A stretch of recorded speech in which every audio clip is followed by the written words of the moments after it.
Hey everyone, today is Thursday, the 6th of February 2020. This is The Gap, episode number 502. I'm Luke Lawrie. Joab Gilroy is here. You're not feeling too great today. Well, this week, No, actually. this whole fucking week. I've been sick.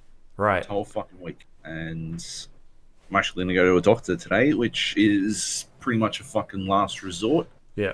But, yeah. I hate going to the doctor. I don't know. I'm just not about the doctor. My mum's a nurse. And she's never took us to the doctor, really.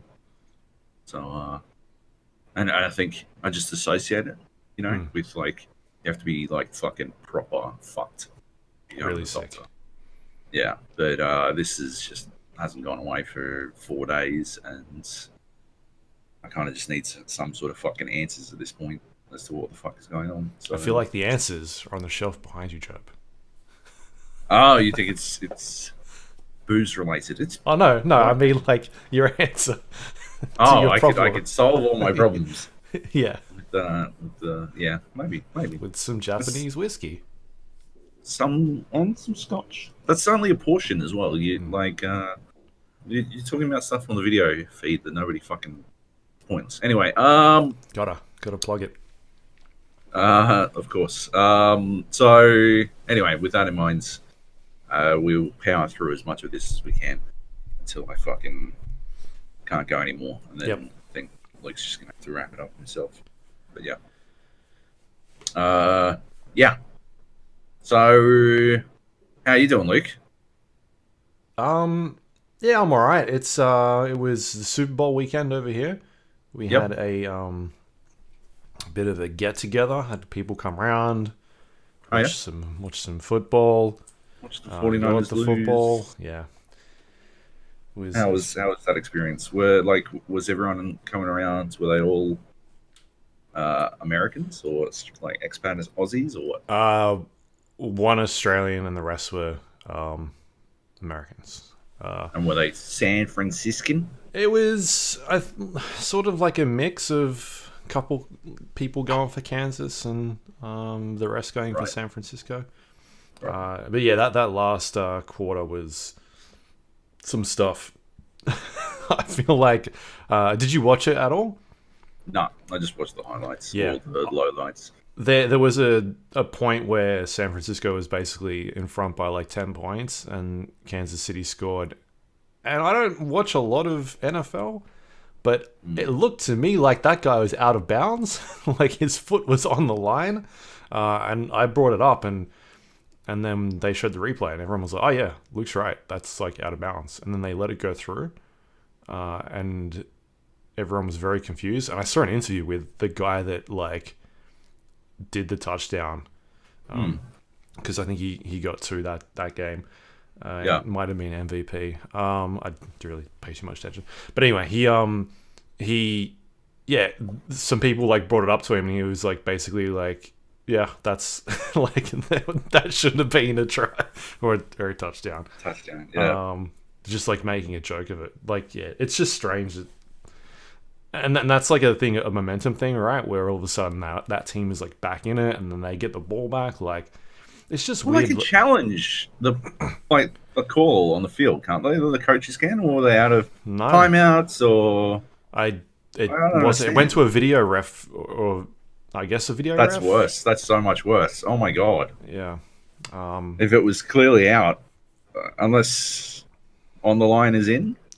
Well, in most sports, on the line is generally out. Like you're just standing on it, like unless it's tennis or something like that, where you hit the ball on the line. That's considered in, but I don't know. Otherwise you could.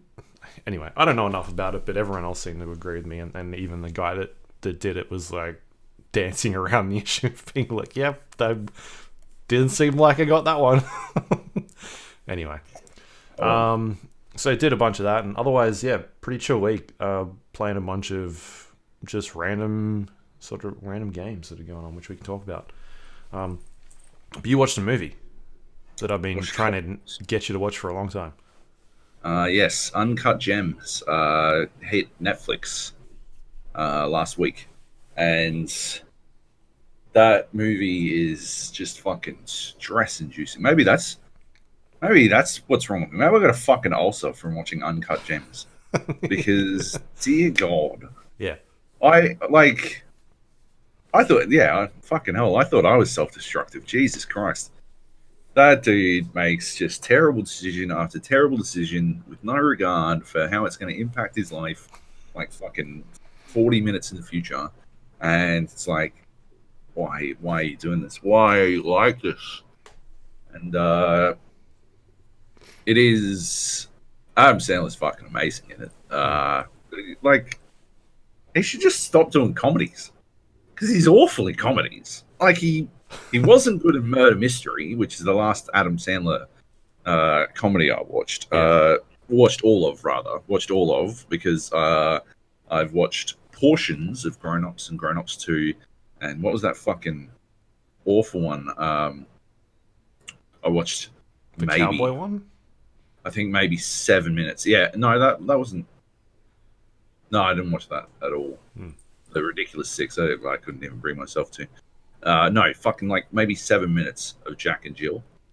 And that, like, Jack and Jill was it for me. That was like fucking, I'm done. I'm done with this. Like, Adam Sandler's fucking dead to me. I'm fucking out of here. But yeah. So don't, like, back in the day, it was exactly what comedy needed. Today, he is a fucking mess of a comedy fucking actor. But he is a dramatic actor like you wouldn't fucking believe. I mean, I guess they write parts to work well for him, like the fucking clumsy, loud, swearing Jewish person. Like I can't imagine who else you would put in that role and have it work anywhere near as good. But right, yeah, he is fucking phenomenal in it, and yeah, like just what a fucking. I've never cared about a Celtics game quite as much as I did in that fucking movie. Holy shit. Good lord. I've never cared to see him win, at least. But holy shit, man. Yeah, that was. Yeah, it was just a really, really, really smart blending of, I guess, time and like the time it was set in 2012 or 2011, whatever the fuck it was, and like the story itself, they just blended the two really well. Yeah, it was yeah, fucking awesome, really worth watching. But like it's not something you could watch before you go to bed. You need to like have an hour or so to fucking decompress. Yeah. Because it is like that fucking what's that Hans Zimmer fucking note they uses in Christopher Nolan films where, you know, in the like Batman movies. No, the ones where it's like it just keeps on escalating. Yeah. And you're like, oh god. When? Yeah. Like it is just a non-stop fucking rising pitch, and you're like, like a couple of bits that I probably didn't think like added that much necessarily. Like maybe dragged away from the overall part of the film. I mean, it was fucking 2 hours and 20 minutes, and I feel like that is a long time to keep someone like fucking butthole clenched. So yeah, like maybe they could have cut some bits. Right. I won't say what, but like it could like maybe trimmed it a little bit, got it under 2 hours, so you weren't fucking. Yeah, I wasn't like developing an ulcer in real time, trying to wait to see if, like, how the fuck Billy Madison was going to get his way out of the next fucking fuck up he's brought upon himself. But yeah, anyway, it wasn't the best movie I watched all weekend though, because I watched Dracula 3000, which is the most phenomenal thing I've ever seen in my entire life. It Is he a stars robot? no, no. It stars Casper Van Dien, Oh, okay, yeah. a Yeah. Starship Trooper motherfucker, Yep. as the captain of some spaceship. It doesn't fucking matter. And they come across another spaceship that is just sort of listing in space. And it's full of coffins. And they decide to open the coffins, as you do. Oh, sorry. Starring Casper Van Dien and Coolio, the rapper, Gangsta's Paradise, who plays a guy named 187. And they call him 187. 187 is the police code for murder in the States. I'm sure you're aware, Luke, what with all the murdering you do. But he's called 187 not because of that, but because that is his IQ.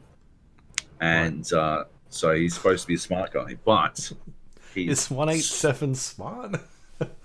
Oh yeah, that like IQs are like inherently an inherently flawed system for fucking measuring anything. But 187 is pretty smart. It's based on like the way the IQ works is that if you're at 100, you're like flat average. You're like, so he's above average. The average person is 100 IQ. He is very far above average. Like even smart people generally test around like 140-ish, right? Okay. So 187, they used to talk about, I think it was what was her name? Marie von Savant, I think. I can't remember. Like way back in the day, she was this celebrity intellectual who was reported to have an IQ of 200. But to give you another fucking measure, she was considered to be the smartest woman in the world. But like another measure of IQ is that someone asked Stephen Hawking what his IQ was, and he said in his robot voice, "IQ, knowing your IQ is for losers." So it's sort of there's a lot to the IQ debate. But anyway, the 187 is supposed to indicate that he's extremely smart, right? And but he gets. This is literally like the fucking first 5 minutes of this film are literally just introducing. Like, there's no like casual introductions. They don't like have them all sitting around a table, like in fucking Alien in the kitchen or some shit. Like just talking it through, and you're like, oh, he's the smart guy. Oh, he's the tough guy. You know, they got Tiny. Remember Friday, the fucking giant dude with the like boss eye. No, giant black dude, fucking huge beast dude. His name's Tiny. Anyway, they got him in it, and you're like, oh, he's the muscle. And you look at Coolio, and if you're a racist, you'd be like, he's the stoner. No, instead, in the first 5 minutes, they just tell you he's the stoner. They're like, he's got an IQ of 187, but he gets stoned so often that you might not know. And then they just fucking jump in, and they're like, oh, and then they found a ship floating in space that's got a bunch of coffins in it. They decided to open the coffin. And then that's it. Like, that's how the story fucking starts. There's no fucking introduction. It's like they forgot to shoot it or something. I've got no idea. And you've got fucking... budget cuts. They just went to page 30 and we're like, let's go. Yeah, maybe. It's definitely possible. Because they've got Udo Kier, that German dude who's always doing German things, doing a video log to basically the exact same setup I've got now on our YouTube channel. Watch it on YouTube. Basically just talking into a fucking webcam in his German voice, explaining relevant plot points. And then Dracula shows up. And it's fucking amazing. Coolio is spectacular. Coolio is in a completely different movie to literally everyone else on this set. Like he is just doing his own thing. Yeah. Like nobody can tell him what to do because he's fucking Coolio, and he's just doing whatever the fuck. And then like everyone else is in the next Alien, I guess. And Coolio is, I don't know. He's in fucking Scary Movie 7 or something. Like he's just doing whatever. It's fucking spectacular. It is such a, and the ending, I never ever saw that ending coming. Like nobody saw that. Nobody could have seen the ending coming. It is impossible. Everyone has to watch Dracula 3000. It is. It is a 2.1 on IMDb of the user score, or a 15% on Rotten Tomatoes for audience rating. So yes, you're recommending some very different films here, from Uncut Gems to Dracula 3000. This is definitely in the so bad it's good area. Like, but it is so much better than you could imagine. It is phenomenal. Yeah, we went through and read all the 10-star reviews afterwards, and it was very worth it. It's highly worth it because 10 out of 10. A mentally handicapped ape could produce a better shit than this. 10 out of 10. They go all in. Right. But it's truly the worst movie I've ever seen. How does it rate compared to Dracula 2000? Because I remember seeing that one. Not related at all. No. And significantly better than Dracula 2000. Dracula 2000 had Gerald Butler. Wasn't he the vampire? Yes, he was. Yes. And Gerald Butler, yeah. And we don't hold it against him. No, I remember seeing that one in the cinema. Did I? Did you? How fucking disappointed would you have been? I don't think it came out. Oh, it came out in 2000. Maybe I didn't see it at the cinema. Maybe it was a different film. Different Dracula film. Anyway. Right.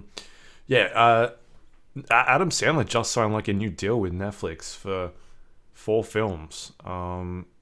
So either you'll be getting some more murder mystery, which was the most watched film on Netflix last year. Yeah. Or you'll be getting more Uncut Gems, because that is also a Netflix production. Yep. But yeah, it's his what's his company's name? Is it Happy Madison or? Yeah. So it's his production company that signed another deal. The last time I think it was 6 films for $250 million. Right. I don't think they've disclosed what this one was, from what I gathered. But more Adam Sandler films coming to Netflix. Hopefully, more in line with sort of what he's just done. Because I also saw Murder Mystery Party and did not like it that much. So, whereas Uncut Gems really is like my second Murder favorite Mystery film. I didn't hate Murder Mystery, but Yeah. I like Murder Mystery films, and wasn't thrilled. No. Yeah. Anyways, should we talk about some video games? Yep. I'll just jump in, may as well. Ghost Recon Breakpoint, the Terminator live event that they're doing, which started last week and runs for I think until the end of this week or something like that. It's sort of broken up into 2 parts. First part was a campaign mission, and the second one was like a continuation of that campaign that kind of rounds out the story. But surrounding all of that is like this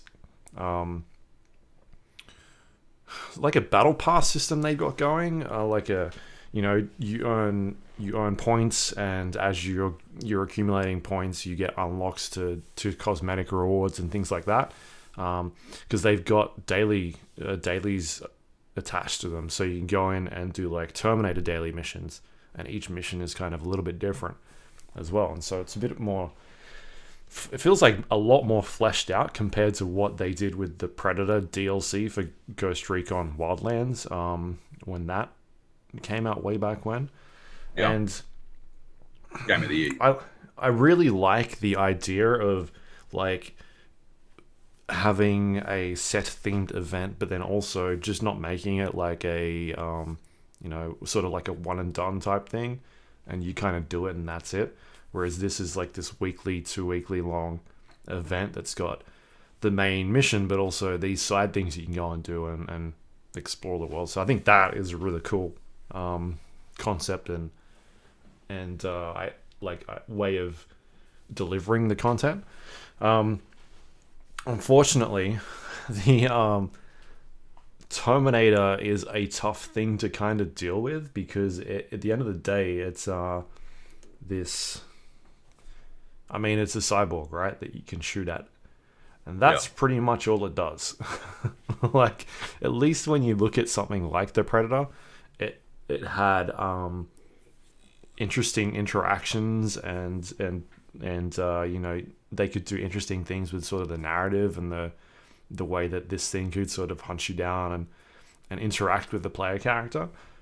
Whereas that's not something that really can happen here because it's just a brooding cyborg that just doesn't stop coming for you.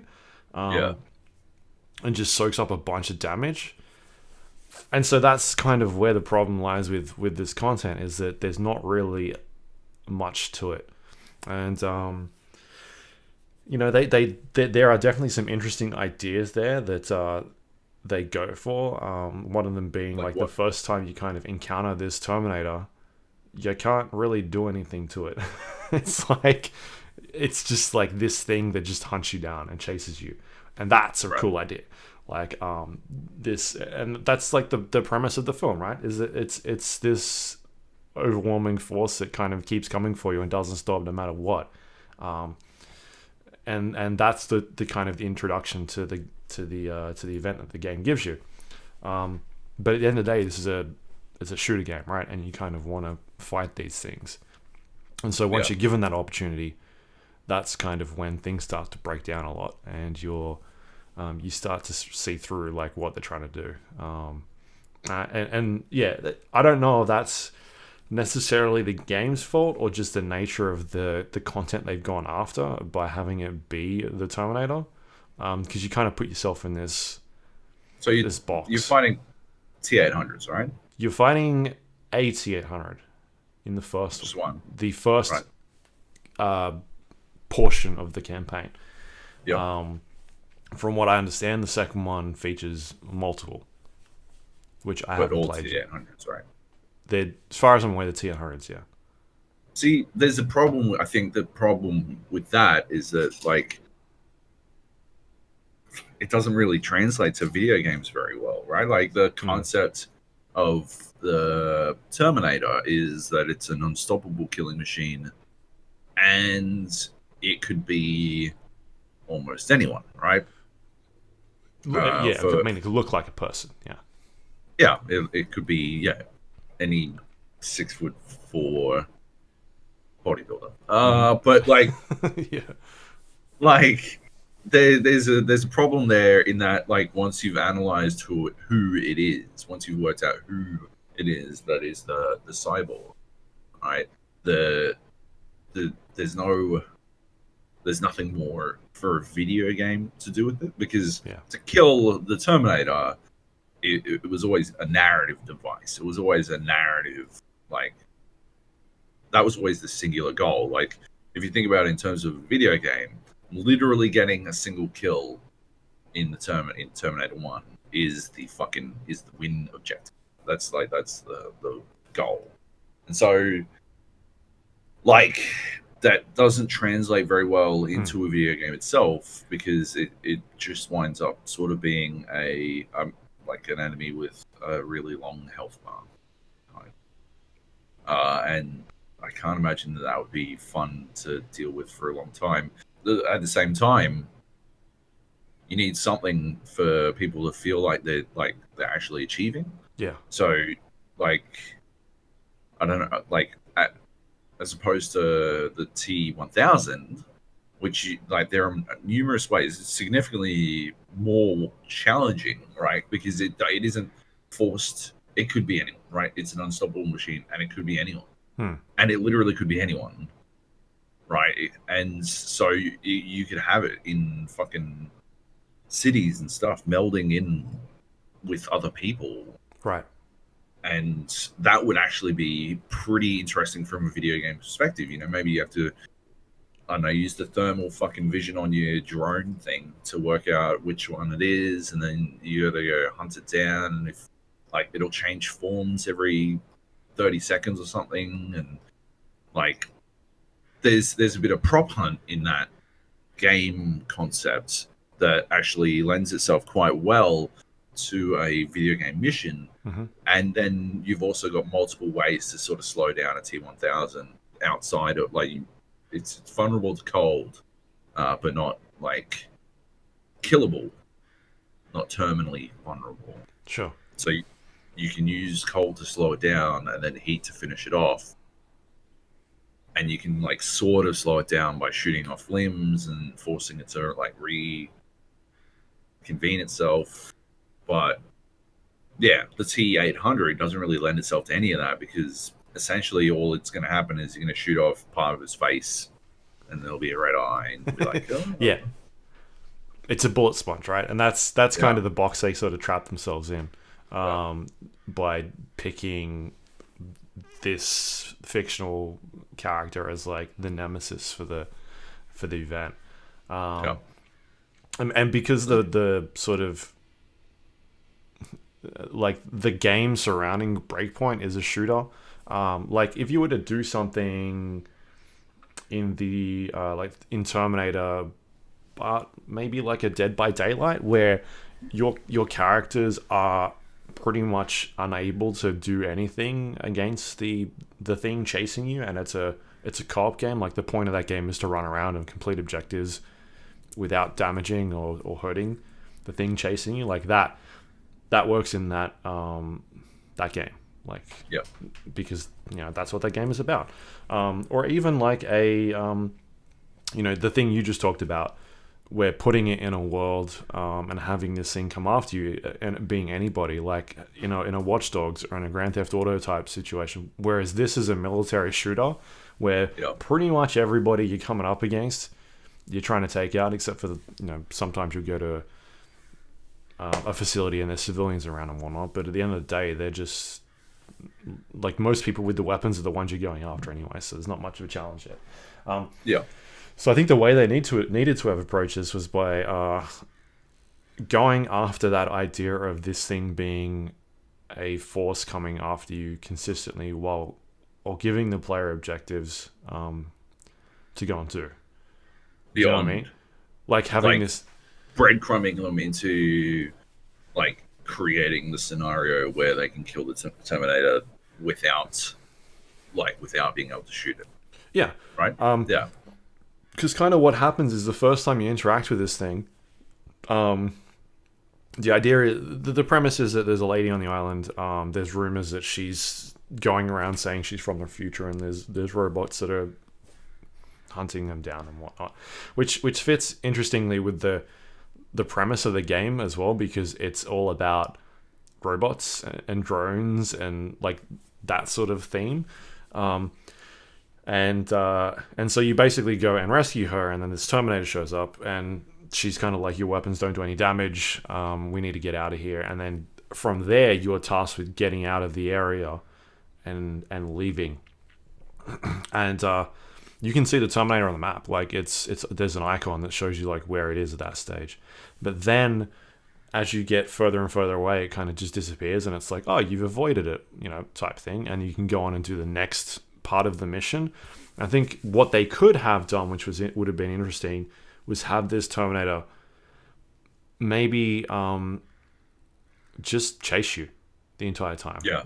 Like have it be there and have it say like, maybe it didn't even need to notify you that like it is in the area, but just have it show up.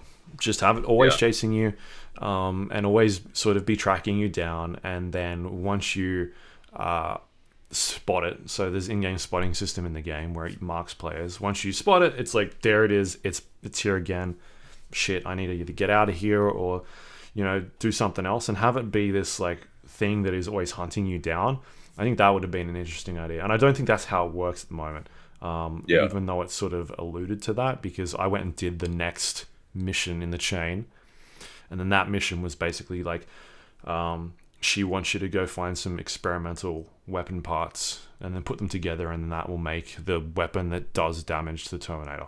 And you basically build this gun, and then you can do damage now.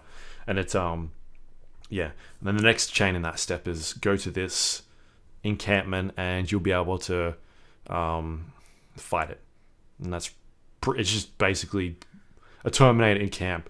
Deal goes bad, Terminator kills everybody, and then you're fighting this Terminator for a couple minutes while it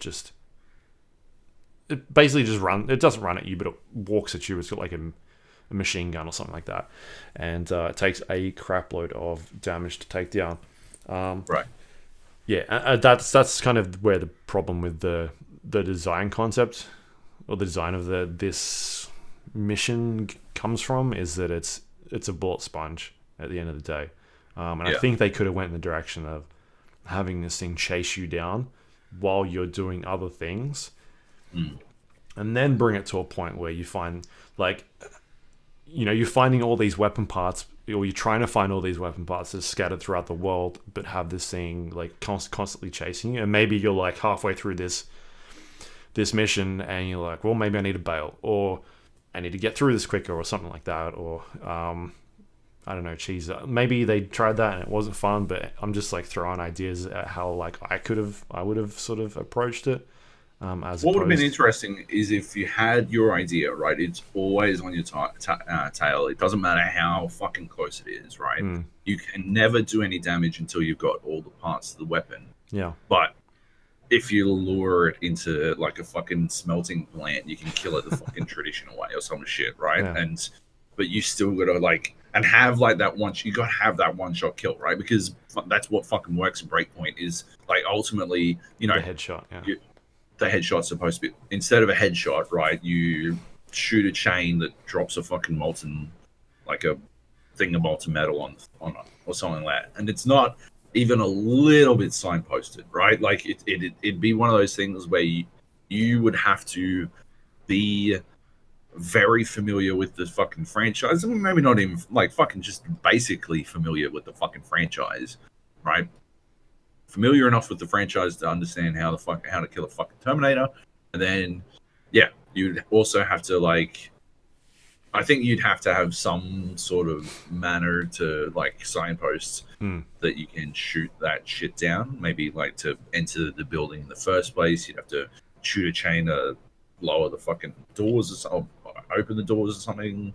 Like you'd have to have some way to indicate that is a possibility, because I don't think it is something they do much of Breakpoint. No. But like if they were to do that would be very interesting, because while you would have your mission of finding items, which is time sensitive, you could also abandon that and simply go for the meta Terminator fucking solution, which is to melt it in fucking lava or whatever.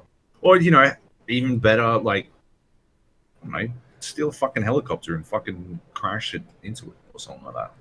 Like, yeah. See what you can do. Like, find other ways to, like, you'd have to have the one way to kill it, and you would have to have a couple of other not described, like, not fucking elocuted fucking ways to kill it that like are just pure intuition from players, right? Like they would have to be able to do things outside of the actual signposted mission, and the signposted mission would have to be non-linear as fuck. It'd have to be like, you can go, the parts are at A through fucking F, and you can go to A and then F and then D and then fucking E, and like in any order, or like A to F and leave F because the Terminator's there, and then go to E and then come back to F, and like you have to have it very non-linear so that people felt that they weren't like that leaving was an option, that they weren't sort of like forced down a path of just like, go here, get this, do this, blah blah. Like that's I think that's the only way you'd be able to do it and make it into a satisfying situation, because while the linear path worked for Predator, because of the nature of the Predator as a enemy. It certainly doesn't work for the Terminator because, like, they sort of just fucking killing the Predator is pretty linear in and of itself. They like lure into a fucking ambush, right? Yeah. It's pretty much point A to point B. I mean, they're not, or point A to point C. They're supposed to go to point B, but like, yeah, they just go to point C, and yeah, that's how it ends. But the Terminator films are a scramble. They're a constant like, oh fuck, we've got to fucking get out of this disco. We've got to get away on this truck. We're gonna on this bike. We'd like fucking get away from this truck. Like, it's a constant fucking scramble to move on to the next thing. It is fucking Adam Sandler making worse and worse life decisions at all times. Like, it is, that's the fucking nature of it. Like, it is a fucking this non-linear storytelling experience where they're just constantly trying to work out what they can do. So yeah, you would have to give people the opportunity to. Obviously, a movie's not non-linear. Just to get out in front of any fucking. But that's it's meant to be narratively. Yeah. It's meant to feel that way, and yeah, I think that's what you'd have to capture if you'd tell that story in a video game, which sounds like it doesn't. So it's all T800s, which is a bit disappointing. Do they look like Arnie? Nope. They didn't get his likeness either. Right. So they don't look like Arnold. As far as I'm aware, they're only T800s. Well, the one at least that I've come up against, or in the first half. The next bit is out, but I think it's just the campaign that has changed. Like the next, whereas the dailies and that sort of stuff, I don't think they release like more dailies or anything like that. They are very like, there's a variety of different dailies that are on there. But I haven't gone in and done the next bit, which I believe is like there's multiple of them, and I would struggle to figure out how that would work in a solo game, at least, because I was doing a lot of running around, just fighting that one. So yeah, it'd be interesting. But otherwise, like I like the idea of having this event surrounded by other content as well. Like, it's not just a 30-minute campaign. Like, it's a decent like hour and a bit, but then you've got all the other stuff surrounding it, which is cool. So you should can jump Predator 2. Yeah. Or Predators in the Jungle. Yeah, I mean, that'd be cool for them to go back to. But I feel like this is tied to maybe the movie Dark Fate. Yeah. They should have. It would have been fucking awesome if they could have waited for Watch Dogs to drop. This would have been a fucking. I can fully see this as an amazing tie-in to Watch Dogs. It'd be fucking phenomenal. I can't stop imagining how fucking cool that would be. And even like, it'd be cool with the T800 in the manner that we've described. But holy fuck, imagine it with the T1000, and it could be fucking anyone. The paranoia levels would be out of control. It'd be fucking amazing. That'd be really cool. Yeah. Anyway, so that's out now. I believe it's running for a little while still, but you can definitely jump in and check out the 2 campaigns for that right now in Ghost Recon. It really made me just jumping in, being like, man, I just want a battle royale in this engine. Like, it looks so good, that engine. And I hope they do something with a battle royale at some stage with that game, because it looks amazing. And I don't think they will.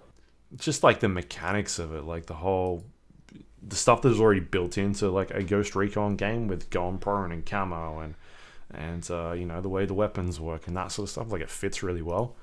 So that would definitely be something I'd check out. We've been talking about it since Ghost Recon Wildlands, how much we want it in there. They got vehicles in there, helicopters and giant areas, and yeah, it just fits perfectly. I feel like they just haven't done it yet, which is disappointing. Anyway, Ghost Recon Breakpoint Terminator.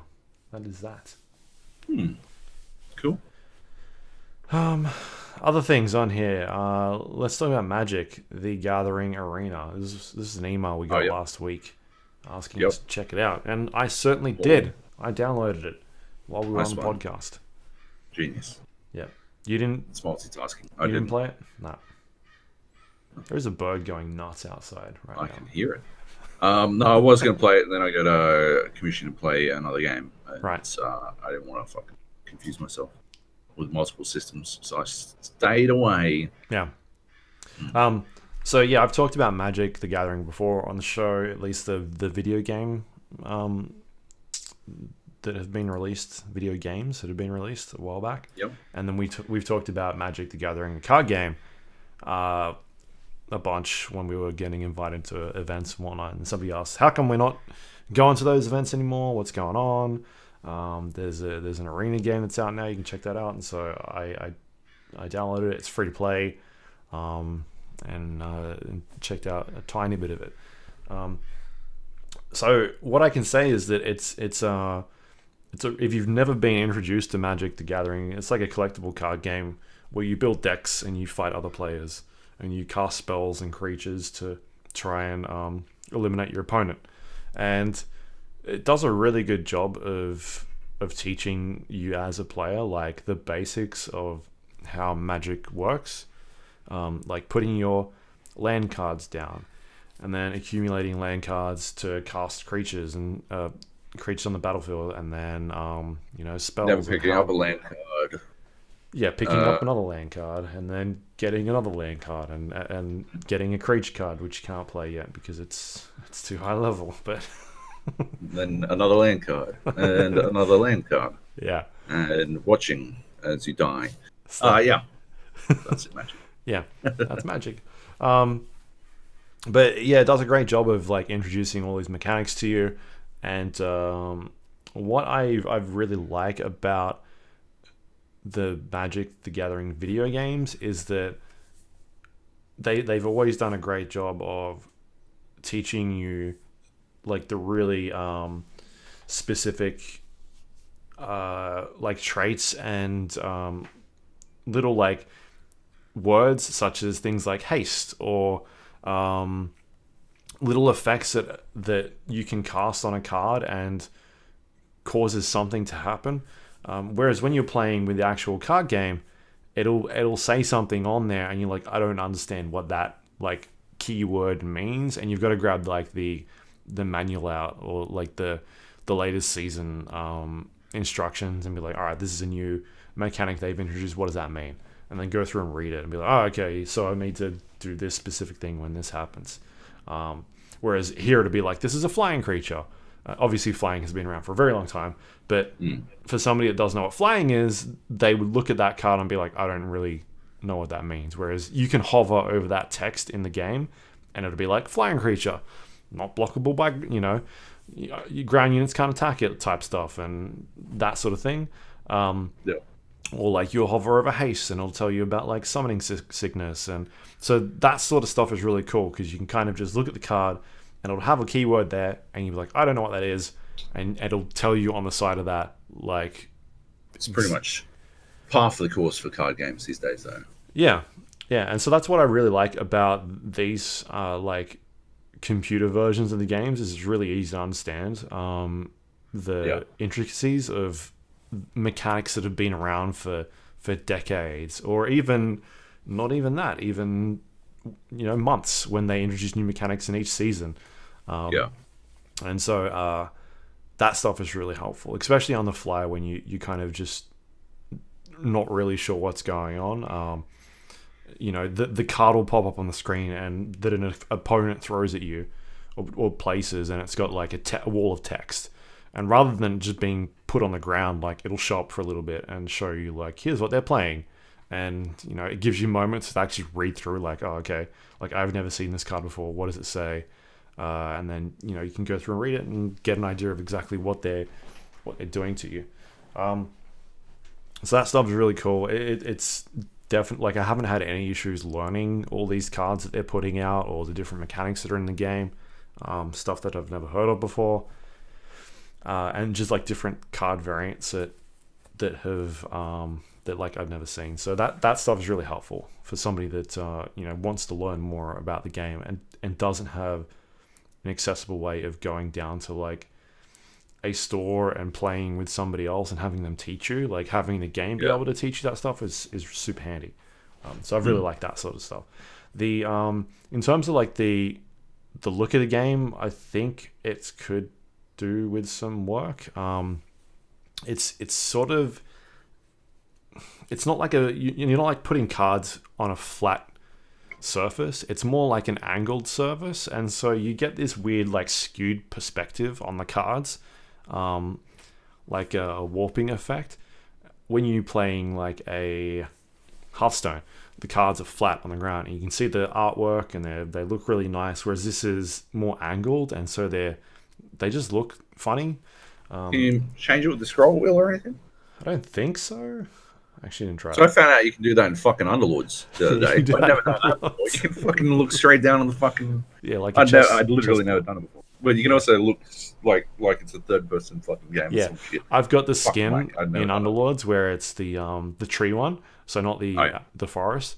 And there's a tree like right in your view if you go all the way down. It's like this isn't really practical at all. No, well done, good skin. Yeah. But so that's the only thing I don't like about the look of it. Whereas it feels really good. Like every time you attack somebody, like you can feel, the weight of them pounding the card on your enemy and taking damage from them. Or it's really easy to get an understanding of when you're blocking players and who you're blocking and in what order you'll be blocking, and that sort of stuff is really nicely laid out. So it's it's just a really nice way of teaching players and getting them to understand the mechanics of the game. And then there's stuff like it's a free-to-play game, so there's a ranking system in there where you can just play ranked games or you can play casual games for free. And then there's like an events mode where that seems to be more tailored towards the people that want to spend money in the game and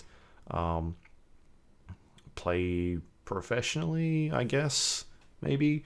So because I haven't spent any money in it, so I'm not diving into any of that sort of stuff. But it seems like you buy a currency and then you can put that currency into getting you into these events. And there seems to be a couple of them in there, sort of like the traditional you're given a bunch of unopened packs and you got to make a deck out of that pack and off you go, see how many games you can win. And then there's other ones in there that that seem to be more like event based, of like maybe like set decks you can go and play with. But I haven't looked into it too much, but it seems to be like on like a rotating roster. There's like an events calendar you can jump into and see when these will rotate in and out of the game. But otherwise, it seems pretty cool. Like this seems to be their solution to the not annualizing these games, but every couple of years they were kind of bringing out like a new Magic the Gathering. Whereas this seems to be their 2014 platform. And 2015 or whatever the fuck. Yeah. Their one platform they've got, and it's like you play it on this now, and we'll just keep updating the game. If you went back, to the games when we were talking about their annual release or biannual release, biannual, I don't know, whichever one means every 2 years. If you went back to those episodes, because Jung used to talk about them all the fucking time. Sorry. If you went back to them, we were probably talking about how they needed to switch to a fucking platform back then. Yeah. It's easily the smartest fucking move they've made, because it just makes it so much more streamlined and accessible, and like removes a lot of the fucking innate hang-ups I think a lot of people had. I certainly had with the annual thing. Was like, well, I don't fucking I'll come back in 2 years later. I don't want to buy a fucking brand new one. Can't I just play like? Why isn't it just like fucking Hearthstone? I'm certain I said those exact words because I've always wondered it. Like, why isn't it just like fucking Hearthstone? Why didn't they just adopt the Hearthstone like concept as soon as they fucking saw it? Yes, they fucking should have. And it's basically what they've done. Like, yeah, it fucking works for Magic. Works really well. Like it's always made a lot of sense for Magic. I guess the reason they didn't do it was because I think card sales are a huge portion of not just like physical card sales are a huge portion of the fucking monetization scheme for Magic. Hmm. But it's also a lot of the mythos around the game revolves around card sales. You know that there are those. You know, I think they had a lot of stories, a lot of hype. Even casual, like not even fucking news stories, but like casual stories about pulling a fucking fantastic card or whatever. I know it's largely what we always talked about whenever like we talk about what fucking crazy card we pulled. I got that insane fucking god one, whatever the fuck it was that time. I got fucking Cthulhu or whatever he was, like fucking stripping cunts up. It was that was pretty cool. Like, so I understand why they didn't go there immediately, but yeah, I think if they'd gone there earlier, it would have been far more beneficial for them in the long term. So it's nice that they've gotten there eventually, and I'm sure it will reap rewards for them, which is cool. Yeah, yeah. And so the only issues that I was kind of running into gameplay wise was the matchmaking stuff. And so there's like a ranking system in there for if you want to play ranked. And there's different like tiers, like your bronze, silver, gold, I don't know, platinum, whatever it is, and then each one's kind of like bronze 1 or bronze 2. Anyway, so I would jump into a game, press like my first game, press it, off I go, and then like I was being matched up against people that were in bronze, but they were not in like my bronze level. They were kind of a couple of levels up. And the issue there is that you're now playing against players that have played longer. And the idea behind this game is that the more you play, the more cards you get, right?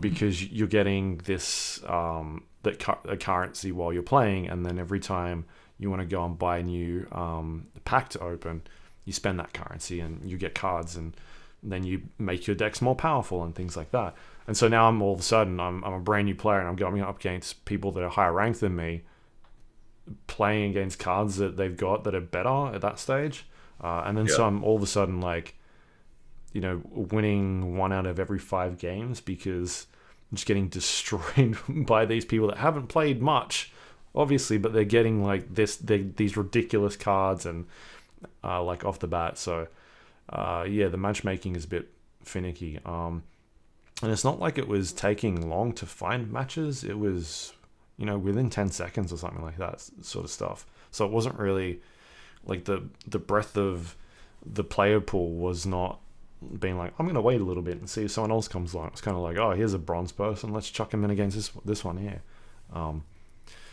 For a game like that where it is very like the more time you've kind of put into it or the more money you've kind of put into the game, the better off you're probably going to be in terms of your luck.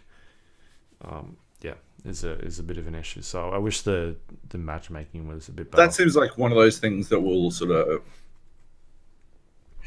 even itself out real quick, though. Right. Like I think it's one of those things where being very new, you sort of just have to get over this initial fucking hump, and then it will fucking be a lot more gradual. Right. Yeah, but how many for a player that's very new to the game and doesn't really understand? For them to get chucked into a game and then be constantly losing, like that's not a good feeling for that player, and not understanding what they're doing wrong. But at the end of the day, they're not doing really anything wrong. They're just going up against people that have better cards than them, or that have played, like they've got a modified deck that has maybe something slightly bit better. So yeah, I think that's just like from a matchmaking standpoint, like try and pair them up against newer players that maybe haven't got what these other players have. I just don't know how you necessarily solve it without literally just putting people up against others who have had the same like even Rainbow Six has like a newbie pool that has you playing against people who have only played up to rank 20, right? Yeah. But rank 20 is enough for you to have gotten a number of more operators, or if you purchase all the operators, not sure how the fucking monetization of Rainbow Six Siege still works. But if you've got all the fucking operators, right, like you will have way more operators available to you, right, than someone who is starting free to play or didn't buy the season pass, whatever the fuck, however the fuck that works, right, has available, right? Like there's always going to be some sort of imbalance between someone who's literally just started playing and someone who is at the cusp of leaving that fucking realm, right? But you have to pool them at some way. Like the pool has to exist at some fucking level, because otherwise matchmaking becomes too complex. Like you can't find enough people unless you were literally. I started playing at the same time, and we just fucking played against each other, and then you would be able to guarantee that we had played the same amount of fucking games, I suppose. You know, like it's very tricky. They're just gonna fucking, and you just sort of fucking have to wear it, I guess. Yeah. I mean, ideally, I guess, the that pool wouldn't necessarily punish the extremely new, but I'm not sure. I'm not sure how you get around it, right? Like, I just don't know. I can't imagine a scenario where you'd be able to fucking avoid literally the scenario you're in, because of the nature of matchmaking itself. Unless, could you play against AI and earn the cards that way? Maybe. Yeah, you can play against AI or bots, but there are like daily quests that you can do, and that allows you to get this currency that goes towards you buying more packs. And so maybe it's one of those things, right? Like maybe you're just supposed to do it that way, like in fucking Dota or something, right? Like you're not supposed to stop playing team matches against AI for like 30 hours or some shit, right? Like there is a limit of like play 5 matches or something like that against AI, and then it goes, all right, now you can go and play the normal mode. And I've gone through and done. There's like a like an orb, like a system where you can go and you get these orbs, and then you put the orbs in like the red section. It's like, oh, you get these 3 unlocks now, and so like I've done that entire section for the deck I'm using. Like, I can't get any more cards out of that part. Like the only way I can get cards now is by going and opening new decks and things like that. Yeah, like there was one game where I played. Coins, though, right? Like if they were to incentivize, I suppose, because that's one thing Hearthstone does, I believe. I haven't been a new player for Hearthstone in Hearthstone for literally since it came out, but that's one thing that could be is they make you play. I think through with every single class, I believe, like a starter deck. They make you do that. If they were to extend out more than 5, like maybe if it was you've got to play 5 games against AI, but we recommend you play 30, right? And you could have a counter so that like the fucking compulsives out there would be all like, oh, well, I got to get my fucking 30 games in, and it would be like a casual aside for people who just sort of want to comp stomp sometimes. But yeah, like as soon as you've done 5, you can go and play fucking against humans, but we strongly recommend you continue to play against AI for a little bit. And as you play against those AI, maybe like once you get to 30, you get a large coin injection or something so that you can buy a bunch of cards, something like that, to like really, and you know, it's a large enough fucking goal that it's not necessarily going to destroy their economy. Like it's something you'd have to actually work at, but it would also incentivize people to stay outside of the fucking matchmaking pool until they had enough cards to make them actually capable. I still don't know if you would, like, if everyone did the 30, then you would still wind up in the same situation. You would still go, like, if everyone did the 30 and then went into the fucking pool, into the matchmaking pool, then you would still have the same situation where bronze 1 versus bronze 5 would be a significant fucking disparity. And that's the problem, I think, is that I don't think it's something that you can easily solve. Like they're just sort of between a rock and a hard place. Right. Yeah, and I think that's why I would prefer. Well, I've always preferred the draft game mode as opposed to the like constructing your own deck type stuff, like we've done in the past when we've gone to events, because I feel like at that stage, it starts to be a little bit more like everybody's on a level playing field in terms of the cards they're given, and then it comes down to like a player's skill and how much they know about the game. And whereas the mode that you kind of only offered at this stage in the actual video game is the constructed deck, so it's the players that have put more time or more money into the game, as opposed to like everybody starting on that same playing field, and that's the mode that's kind of locked behind the currency, the in-game currency that they've got in the game. So that's the one that I can't actually play, right? Which sucks. So that's one. Yeah, because I know that Hearthstone has that, but it's you can still play that game by earning whatever the in-game currency is in that game. Like you can still get in there and do it. I think is it you like dust cards or something like that? I can't remember. To sort of buy your way in there, and maybe that is in this game, but from what I could understand from playing it so far is that I wasn't earning any currency from what I was doing to play that special mode at the moment. Obviously haven't put a ton of hours into it, but that wasn't accessible to me. So I was kind of just playing the standard mode where you make your own deck and you add to it and make your cards better as you go through it.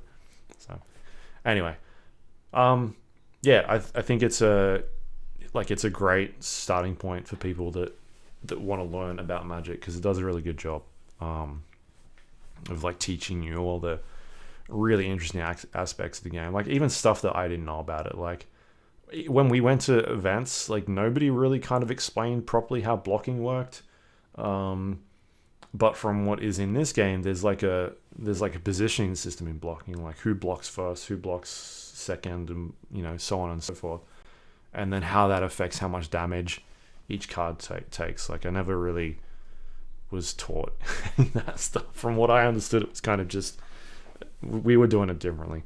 Were we? Okay. Yeah. Like you can block in multiple cards, but like how each one takes damage is affected differently. Right.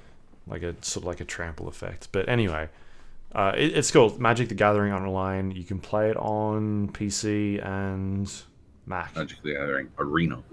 Sorry. Yeah, Magic: The Gathering Arena. Is it on mobile? Not as far as I know. Let me check. No, not yet. Which is well, that's a mistake. They should get on that. Yeah. They had I feel like they had it on mobile. One of the other games they had, maybe it was online. They had it on mobile. Let me check. No, that's weird. There was definitely one that was on a mobile device, because I played on tablet. I don't know. Anyway, yeah, Magic: The Gathering. We checked it out. I finally checked it out. So there you go. Recommend games. We'll play it. All right. Nice. What else do we have here? What's Archero? I'm not sure if it's pronounced Archero. It might be pronounced Archero or Archero. Archero. Or yeah, I don't know. Archero. I've just looked it up. I think it's archery. So Archero. I would go with Archero. But you don't just use bows. My dude's using a spear, so maybe it's Archero. Archero. Okay. Anyway, I'm surprised you haven't seen a fucking billion mobile ads for this game, because their mobile spend is out of control. But I was reading some fucking stuff on the best mobile games of 2019, and this actually showed up. And I'd heard someone talking about how it's a fucking amazing game some other time. I'm not sure when. Oh my god. And they talked about how it was a killer way to kill a bit of time, and so I decided, it showed up on this list, and I'm like, oh, okay, maybe it's worth fucking checking. Like, I'll give it a punt. It's actually fucking clever as balls. It's first off, yeah. Have you seen any of the ads for it? I had a quick look at the game just then, and I don't think I have. That's weird. At 'Cause least I see not it. this game. Like it kind of looks like a you get those clone games. Yeah. This is not a clone game. Probably This is the seen the original. clone But, games. maybe.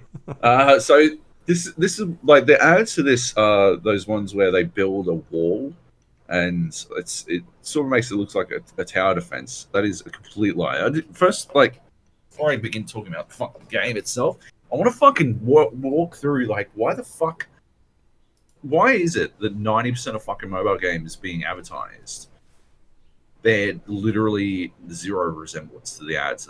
They're like, I don't know. Have you seen those fucking Gardenscapes ads? Do Oh you yeah. play many mobile games? The Gardenscapes ads where like some like fucking weenie dude is trapped in some fucking thing under some lava or something. It's like, And get the the person treasure. playing them is always an idiot. I feel like they've recorded like Donald Trump playing video games, and this is his solution to everyone. And I'm like, this guy's a dumbass, man.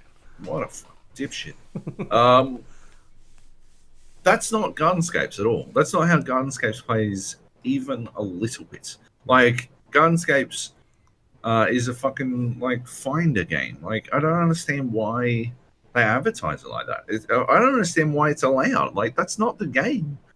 Anyway, it must work because like yeah, a lot of them do it. Archero like does the same thing. Like it fucking advertise that you build these fucking walls and like create like these traps. The weird thing about those ads is that they always put so many enemies on the screen that like even that ad, the frame rate on the ad tanks. Like it Yeah. fucking so they're shooting shit and something explodes and then it fucking tanks to fucking 4 fucking frames a second. You're like, why are you showing me this? So that was like why I didn't want to fucking get it in the first place because I've got a Pixel 3 XL, so it's like not a bad fucking. I wouldn't say it's a beast phone, but it's like it's got some fucking it's good enough hardware. Yeah. So I'm like, I don't really want to go and play some fucking game that's losing frames all the time. No, I got it. And it's not like that at all. It's nothing like that at all. It's actually quite good. It's quite well made. It's a I would say it's basically a shoot 'em up. But you don't shoot. So it's like it's a twin stick shooter, except the shooting stick has been eliminated. So it's a single stick mover. Like your role in this game is to move yourself. Yeah. And when you stop moving, your guy shoots. Oh, okay. So there'll be like a bunch of people on the fucking screen, and you got to move into position to shoot them, and that's about it, right? Like it's very simplistic when you talk it through like that, but it is done very well because it has bullet hell elements. There's like a significant amount of the skill level involved is a bullet hell style like game. Like you are required to dodge a lot of fucking incoming fire, and there is a significant amount of awareness required for you to actually get through to the next level. And so in that, right, I think it's a very clever take on how to do a twin stick shooter on a mobile, because you don't want to have people having to hold their fucking phone in fucking landscape and hold like pressing buttons all over the place and they can't see any shit. You're holding portrait and you use your thumb like you do like whenever you fucking type. It's a one-handed phone, right? One-handed game rather, which is very, very clever. And yeah, there's a significant amount of skill involved in being able to like move and position yourself correctly so that you can get the kills you need. So yeah, it's quite addictive in that sense, and quite well done. There's no frame dropping, none of that shit. It doesn't happen. They never really put enough fucking units on the screen for it to come into to be even remotely an issue. So it's not really a thing. It's just nothing like the ads at all. As you play, you earn a currency, and you use this currency. You also like find items and use this currency to upgrade the items, and the upgraded items allow you to do more damage, take more damage, all that kind of stuff. Yeah. Yeah, like through that, you sort of level up your character and you're able to make it further and further. Um, there is, I think, I have a bit of a problem with the fact that like you are sort of capped, like progress caps based, like It's like an you can energy play. system. There is an energy system which I don't like, but you earn a bunch of energy in a bunch of ways, and to use all of the energy in one sitting takes about an hour. So I don't find that to be that big a problem. I don't have a huge problem with pissing away. If you've pissed away an hour on a mobile phone game, maybe it's time to get off the toilet. But no, I'm more talking about like I have a problem with like you can play it free to play. I'm playing free to play. I'm not having any problems progressing free to play. I think I would have a significantly easier time progressing if I spent money, because there are a bunch of things you can buy that would significantly increase the rate at which I would earn money and earn like progress and stuff. There is definitely a marginal pay to progress system in place, but my bigger problem is that I guarantee you could never get through the 5th level. You can never get through the 5th level without ever having leveled up or acquired gear or anything like that.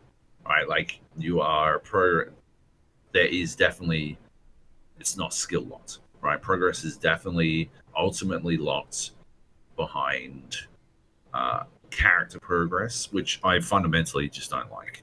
As like I'd prefer, like there's obviously, it just, to me it feels like it reinforces pay to win mentalities, because at some point you would be able to pay enough into the game to get your character beyond some way that you're skilled. Like you pay enough so that your character has so much fucking health that it doesn't matter that you're the shittest cunt alive and you can't fucking dodge to save your fucking life. You could just like enter a level and stand and just fucking soak shit because you've got so much health and they do so little because you got so much money. Damage because you've spent so much money, right? And meanwhile, if you didn't spend any money, like when I play at the moment, the level I'm up to, I'm at level 5, and they do 600 damage a hit. And 600 damage a hit is, I think it's like a quarter of my health at the base level. So if I get hit 4 times, I'm donezo, right? And yeah, that's tricky to deal with. Like it means I've got to be fucking on my game to actually get through the level. You get back health in a bunch of different ways. So you can cop a couple of hits over the course, like you can cop more than 4 hits over the course of a fucking run. But ultimately, because they're doing a quarter of your health, if you took 4 hits on one fucking map screen, generally you're dead. So that's a bit of a bummer. The concept that it's not skill locked, like progress isn't purely skill locked, is always a bit of a drag to me. But that's okay. Like it's not big a deal. I sort of understand, the reasoning. It's just, it sort of turns it into a grind. Like turns it into the game itself is a grind, and you've got to actually grind your way through certain portions, and that takes from progression, in my opinion. Like that, as someone who, when you recognize, it's sort of like the glass shattering, and when you recognize the grind, it's hard to then unless you're about that grind. Like there are definitely gaming cultures that are about that grind, and I'm sure they would fucking love this game. I'm not about it. I would prefer it if I could progress through everything skill based. I hate when I realize the only way I'm going to beat a boss is by grinding. So there's that. And the other problem I have with it is that it's quite RNG heavy. At the start of every every level you get choice of 3 skills, Mm-hmm. and like the skills sort of come up like a slot machine, right? Like they just sort of spin up, and then it'll be like you could have ice sword spinning around your dude, or you might have lightning shots where when you shoot someone, they do like lightning that spreads out from the person and does like reduced damage each time, or it might do attack up, right? Yep. And by and large, your choice is clear. If you aren't taking attack up every time you fucking see it, you are never making it through a dungeon unless you've paid your way through the dungeon, right? Like you are 100% locked behind the RNG of that, and it turns it into like there's no choice. There isn't a choice in that scenario, right? You're not creating a build or anything. You're not like, well, I could take the attack up, or I could take the, like if I took the lightning bolts and then I got attack up later, then I'd have lightning chaining, right? No, you take attack up, and then if you get attack up later, your fucking belt and cunts even harder, right? And the worst thing is the attack up isn't guaranteed shot. And every dungeon that you get through, every level that you progress, that adds more like possible things to come up. So the last time I leveled up, it added like fucking pet bonuses. So now I might spin up fucking pet bonuses. Pets are fucking useless, right? If you were to look at, if there were DPS meters for this game, right, pets would be maybe 2% of your entire total damage. So double pet damage is fucking worthless. It is not changing anything. It is such a bad one. It's such a bad addition to like the pool. It feels like when you unlock sandals in fucking Dead Cells type shit. Like you're like, well, fuck. And because that's where the energy system comes into play. That's where the energy system really fucks you. Because I've had a game where I started and immediately spun up 3 useless fucking items, like actually useless, like shit that you just have, you like will not forge a path to victory with. I went, well, I fucking quit, but it still cost me fucking 5 energy, right? Like I didn't. Yeah, it's like you're a step behind everyone else from that point on. Like you just can't fucking. It's annoying because that's definitely one huge problem that I have. Like at the same time, you get other games where you get all the things you want, and you feel like you are just this fucking mad zapping god, right? Like you get multi-shot, which fires 2 arrows at the same time, like one after another. And you get like fucking side arrow, which fires a second arrow in the same direction. And that is like both of those are essentially double damage, right? Straight off the bat. And you get your attack up. Like I had one where I had those 2, and I had ricochet, which like bounces the arrow itself, not like lightning, but bounces the arrow to another person, which is damage on another person. But you combine that with fucking multi-arrow and multi-shot and side arrow, and suddenly like this just fucking shit tons of damage going out. And then I got all attack speed upgrades, and my dude was just fucking rapid firing fucking like belt, like just fucking everything was dead like before the fucking round had even started. Like I'd enter a new screen and everything was just fucking dead. It wasn't like I didn't position myself correctly. I would just enter and everything was melted.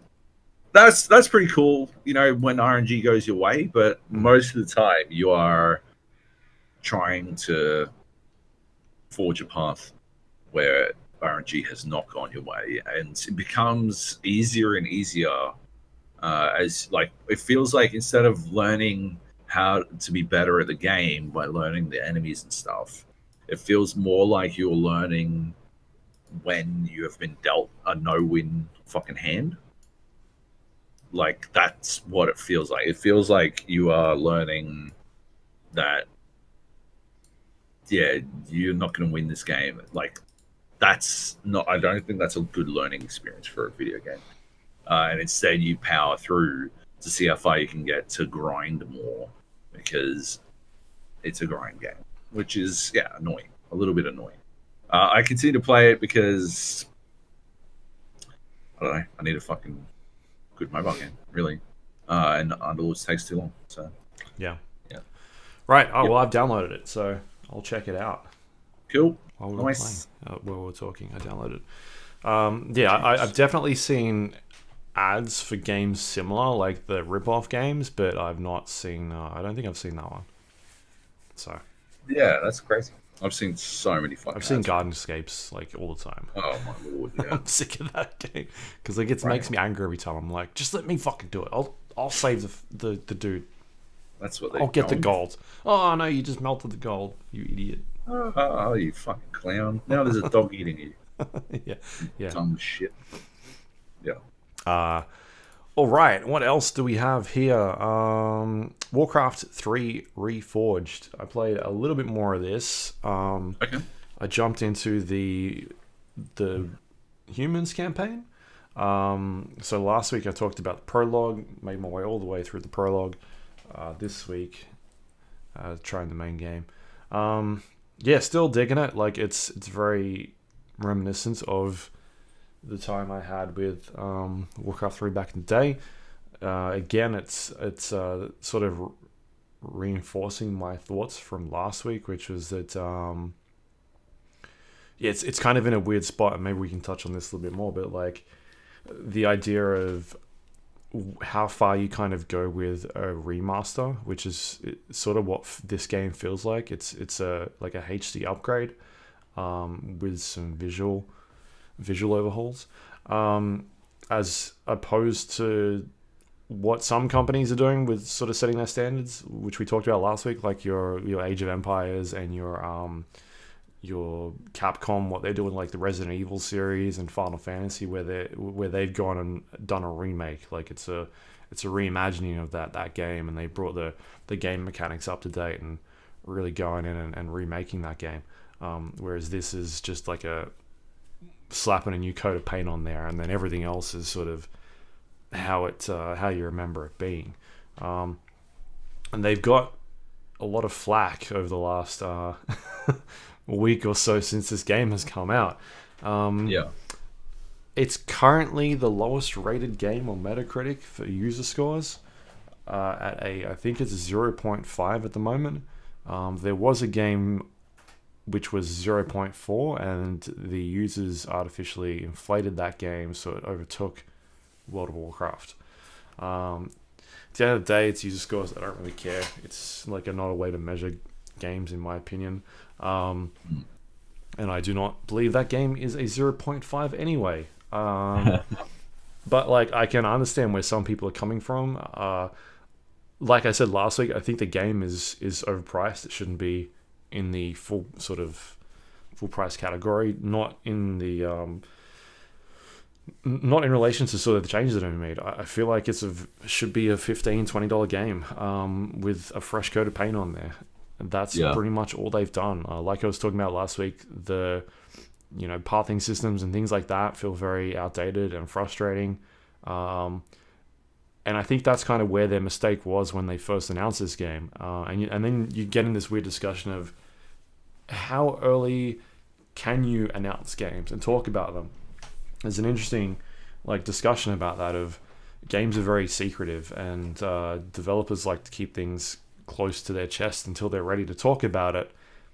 And this is a perfect example of why that sort of thing can go wrong, or we've seen prime examples of that over the past years. Like the big one could be like Watch Dogs, or Spider-Man had that issue with Puddlegate, where they showed that off and people got upset and said the game got downgraded because there was a puddle that was moved. Like, things change, scope changes, technology changes. Watch Dogs was kind of like a a game that they were trying to build for next generation's consoles, and those consoles weren't as powerful, I guess, as what they thought the consoles were going to be. So having to downscale things back and make it fit into that into that box that they were trying to build.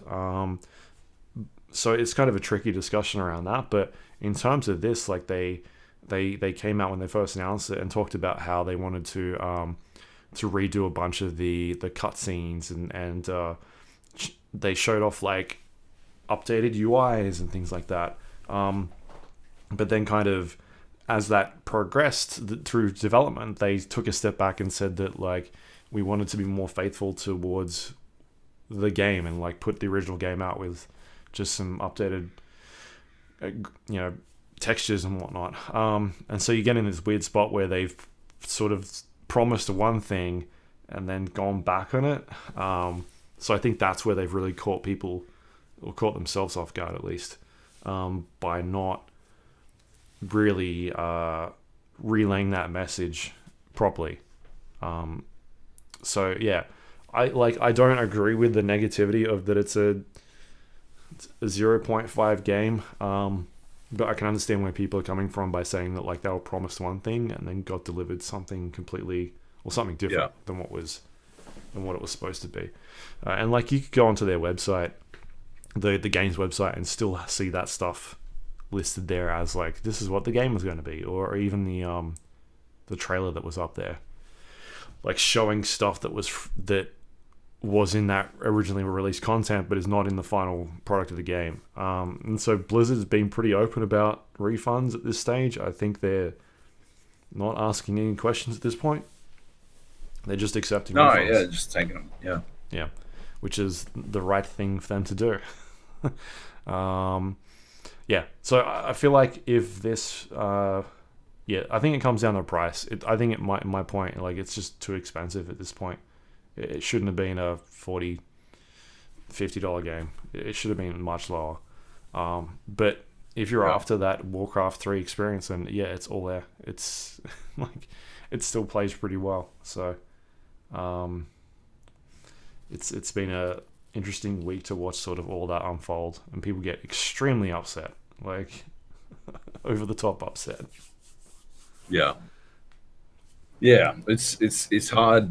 It can be like it's hard for us because we got it free, right? Sure, to talk about it though. Of course. Like it's hard. It can be hard to directly empathize because we got it free. At the same time, it's not a 0.5. But that's the nature of the review bomb, I guess. Yeah. And people, I think, are disillusioned enough with how this one has gone down that they don't feel inclined to attempt to negate the review bomb type thing. So yeah, it's sort of exacerbated by that. Yeah, and then you've got the other side of the scale where it's like, how dare you give, Death Stranding not a 10? It deserves a 10. Oh man. Anyway. Yeah. So yeah, I'm still digging that. I jump in every once in a while and play like a couple levels and then jump back out. So, Warcraft 3, good fun. What else can I talk about that we've got here? We might leave Underlords to last because that'll switch into news. Sure. Temtem. Okay. I've been playing Temtem. I don't know if you've seen this, but it is basically a Pokemon clone. Like. Yep.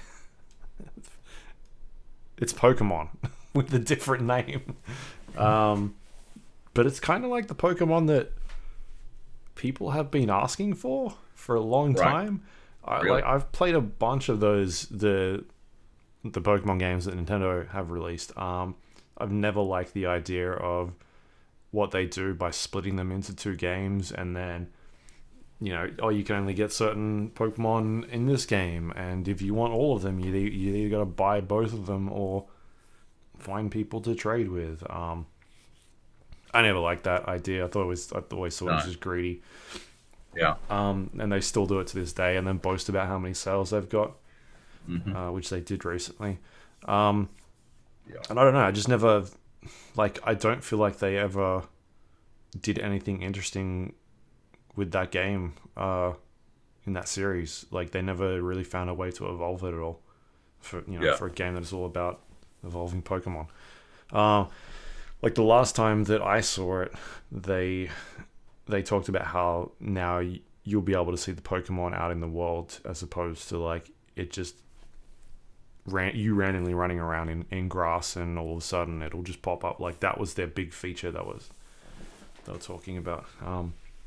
So anyway, yeah, Temtem is basically an open world Pokemon game. You start off and you're playing this character who is training to be the best at this Temtem, the best trainer, and you collect these creatures that are out in the world, and you have them battle each other and battle other trainers. The differences here is that it starts off and you kind of you can actually fight with two at a time, and so you get this sort of like synergy happening where you can have them sort of work with each other, and that allows you to build up like better abilities. So if the synergies work, then you're able to do higher damage and stuff like that. Whereas Pokemon traditionally is kind of just like a 1 versus 1, and once you eliminate your opponent, then maybe they bring out a new one. That still happens here, but you're alternating between like I've got 2, and then one disappears, and then you can bring another one out. Up to 6 you can have at any given time, and that can be the case for other trainers you come up against. Sometimes they'll have like maybe there'll be 4 in their deck, or maybe they've got 6. Maybe you're versing 2 people at a time, and they've both got 2 each. Like it kind of varies at each point in time, but generally you're either playing, on the actual battlefield, there's either 1 or 2 you're going up against at the same time. And it's that Pokemon style of gameplay of like scissor paper rock sort of thing, where you've got fire and water and electricity and earth and like different types of these creatures that have abilities and different characteristics and stuff like that. So it's got all that wonderful stuff. The actual like running around is very reminiscent of the old like Pokemon games. You go to towns and you can complete quests looking for items for certain people. You can talk to people to complete quests and pick up items and that sort of stuff. And then you go out in the world and you run around, and occasionally there will be other other Temtem trainers in the world, and that's when you battle, and you can every time you sort of have your turn, you'll level up and gain experience, and then sort of reset and off you go. Once in a while, your Temtem will level up, and you'll be able to assign them new abilities.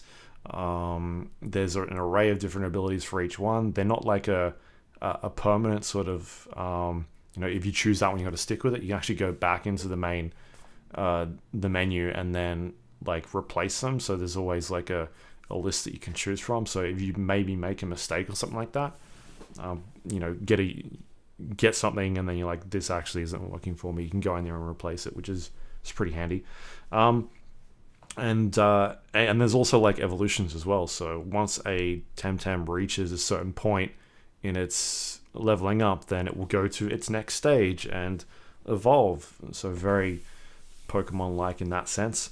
At one stage I had this fucking, I don't know, it's like a pod thing, sort of like a cocoon sort of creature, what you would expect. Cocooner. Yeah. And then what do you think it turns into when it evolves? A Butterfree. Yeah, pretty much. And so stuff like that. Whereas this thing could not do anything. It was basically just like defensive up, and like defenses are up, and that's about it. And then eventually it turns into this butterfly looking thing, and it can do poison, it flies, and all that sort of stuff. So yeah, like it's not trying to hide the fact that it's a Pokemon clone. Like everything is there. It's all very similar, but it's done really well. Like I like the art style in it. I'm a fan of that turn-based combat system. I was complaining about turn-based combat systems recently with like the Darksiders game, Sorry, the Darksiders studio game. Battle Chase is the game's called. Yeah, And how that was really like all over the shop. Like you'd have a go, and then there was priority systems, and all of a sudden like you'd choose your spell, and that'd move you down the list, and it's just like didn't feel satisfying in combat. Whereas here, it's feels satisfying. You pick a spell or an ability, and that's what you're gonna do, and it feels really fluid and good.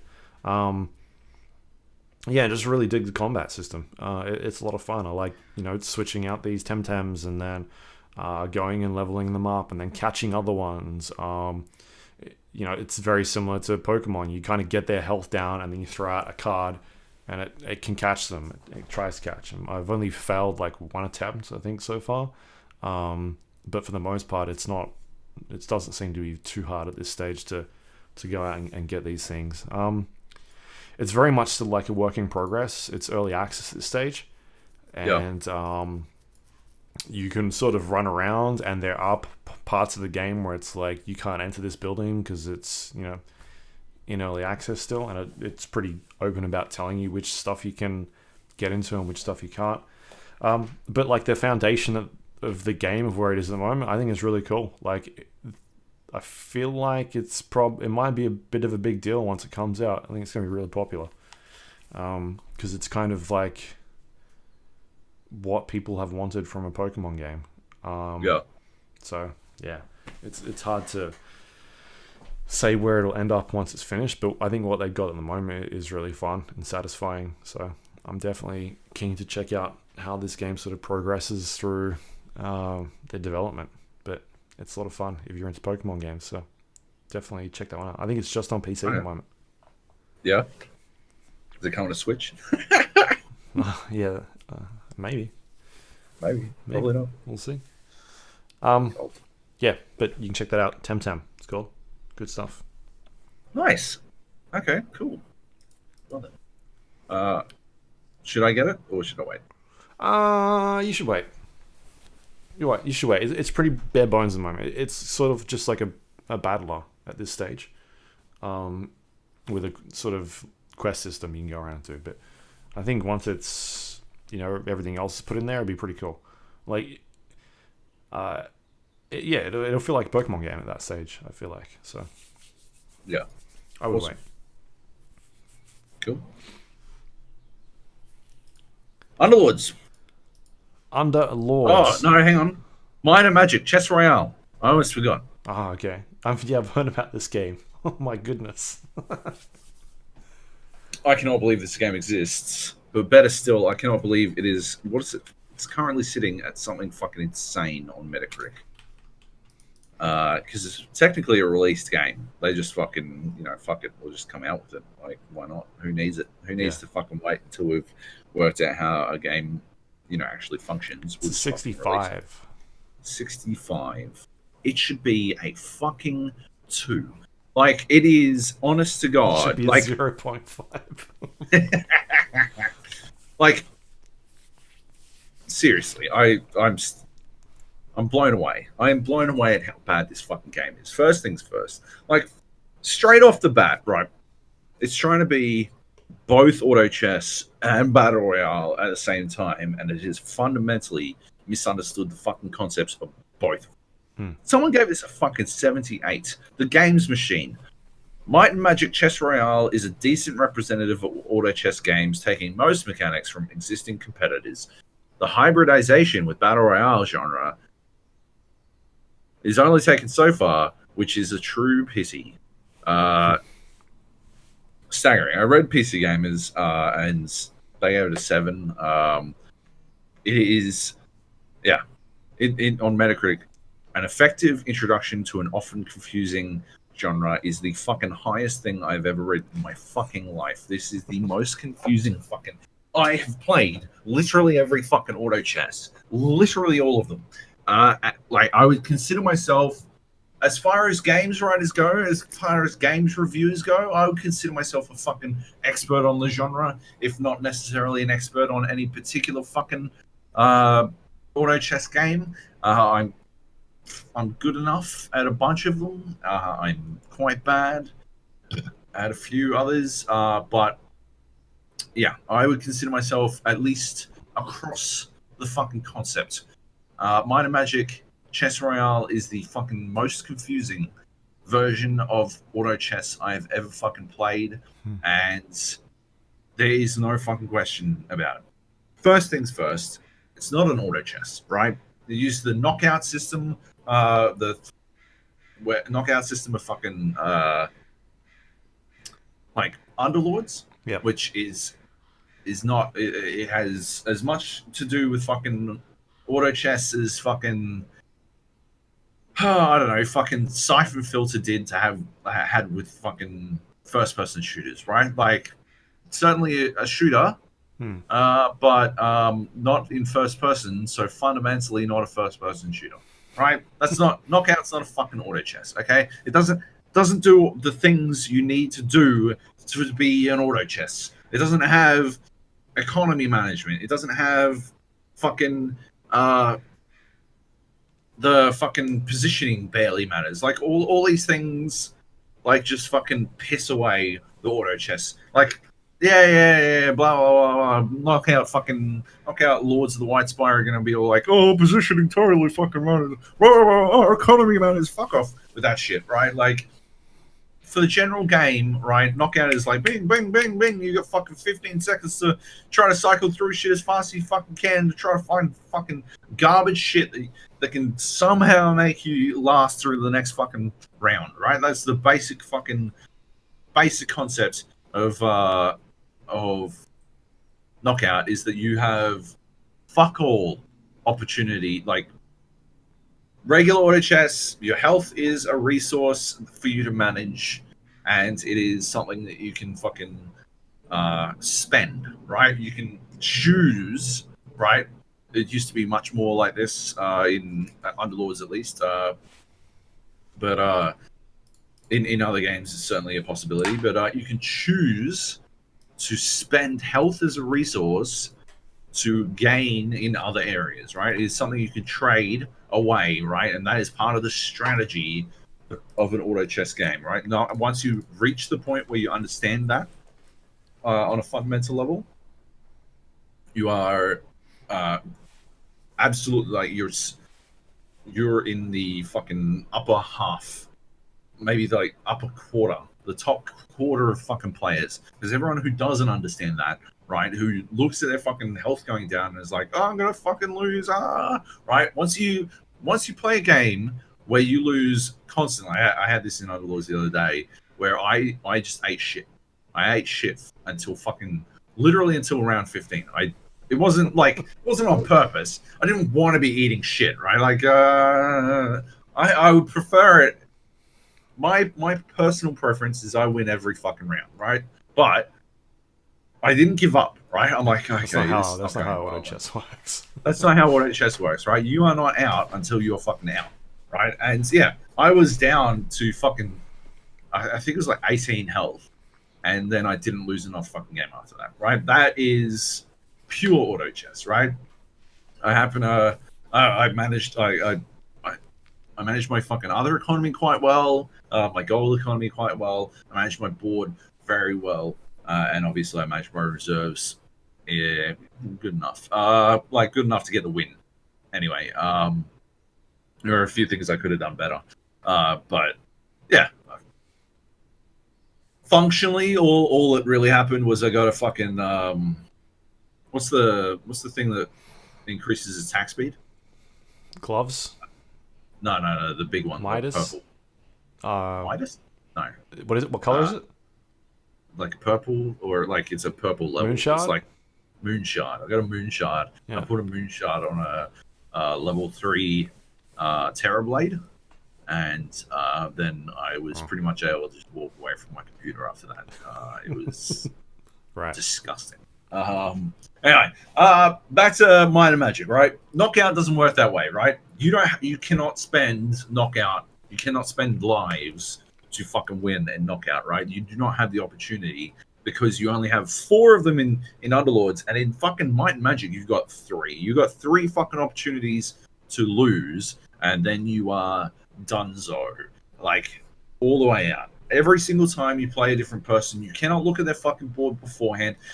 So there's no fucking strategizing. There's no teching into whatever the fuck they're going for. It doesn't fucking matter anyway because you can't fucking tell what the fuck anything does. You're just like, well, I guess none of the fucking like the alliances, the synergies don't actually add enough for them to be worth chasing down, except for the fucking, I don't know, pure fact that maybe it'll fucking work. But so it winds up being this game where, right, you get a few basic synergies, right, just to last through the first couple of rounds, and then you attempt to level up as fast as possible while not dying, right?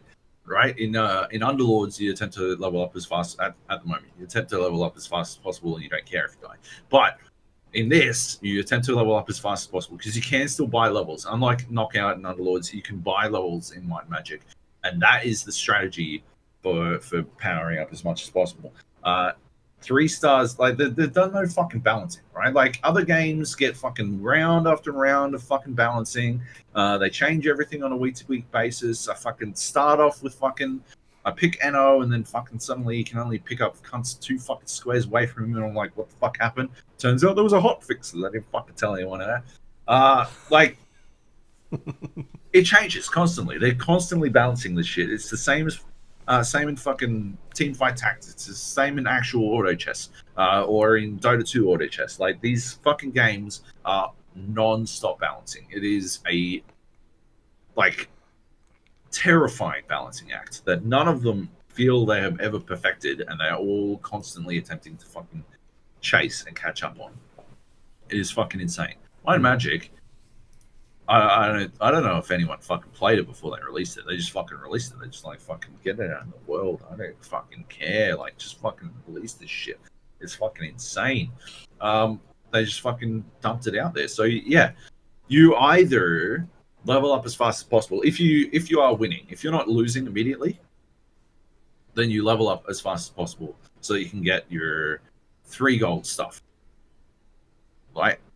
Because you want your higher tier stuff to be at 2 stars, right? Because 2-star, like the difference between a 1 gold 2-star and a 3 gold 2-star is fucking huge. But the difference, the flip side is that the difference between a 1 gold 3-star and even a 5 gold 2-star is giant, lopsided in favor of the 3-star. So you got to fucking decide. If you lose your first run, you just cycle until you got the fucking 3-star, right? If you can get a 3-star and nobody else has a 3-star, you're going to win that game. And so you wind up in this situation where it is literally just RNG. It's just some sort of fucking slot machine game where you just fucking pull in the fucking lever, pull the lever, and every fucking round takes, like, after every round, you get taken back to the fucking Battle Royale screen where you see the 100 people who are playing and how many have been knocked out already. And like, after 3 rounds, inevitably someone will have been knocked out, and so you're down to the, in the top 99, and then fucking, it doesn't fucking matter, right?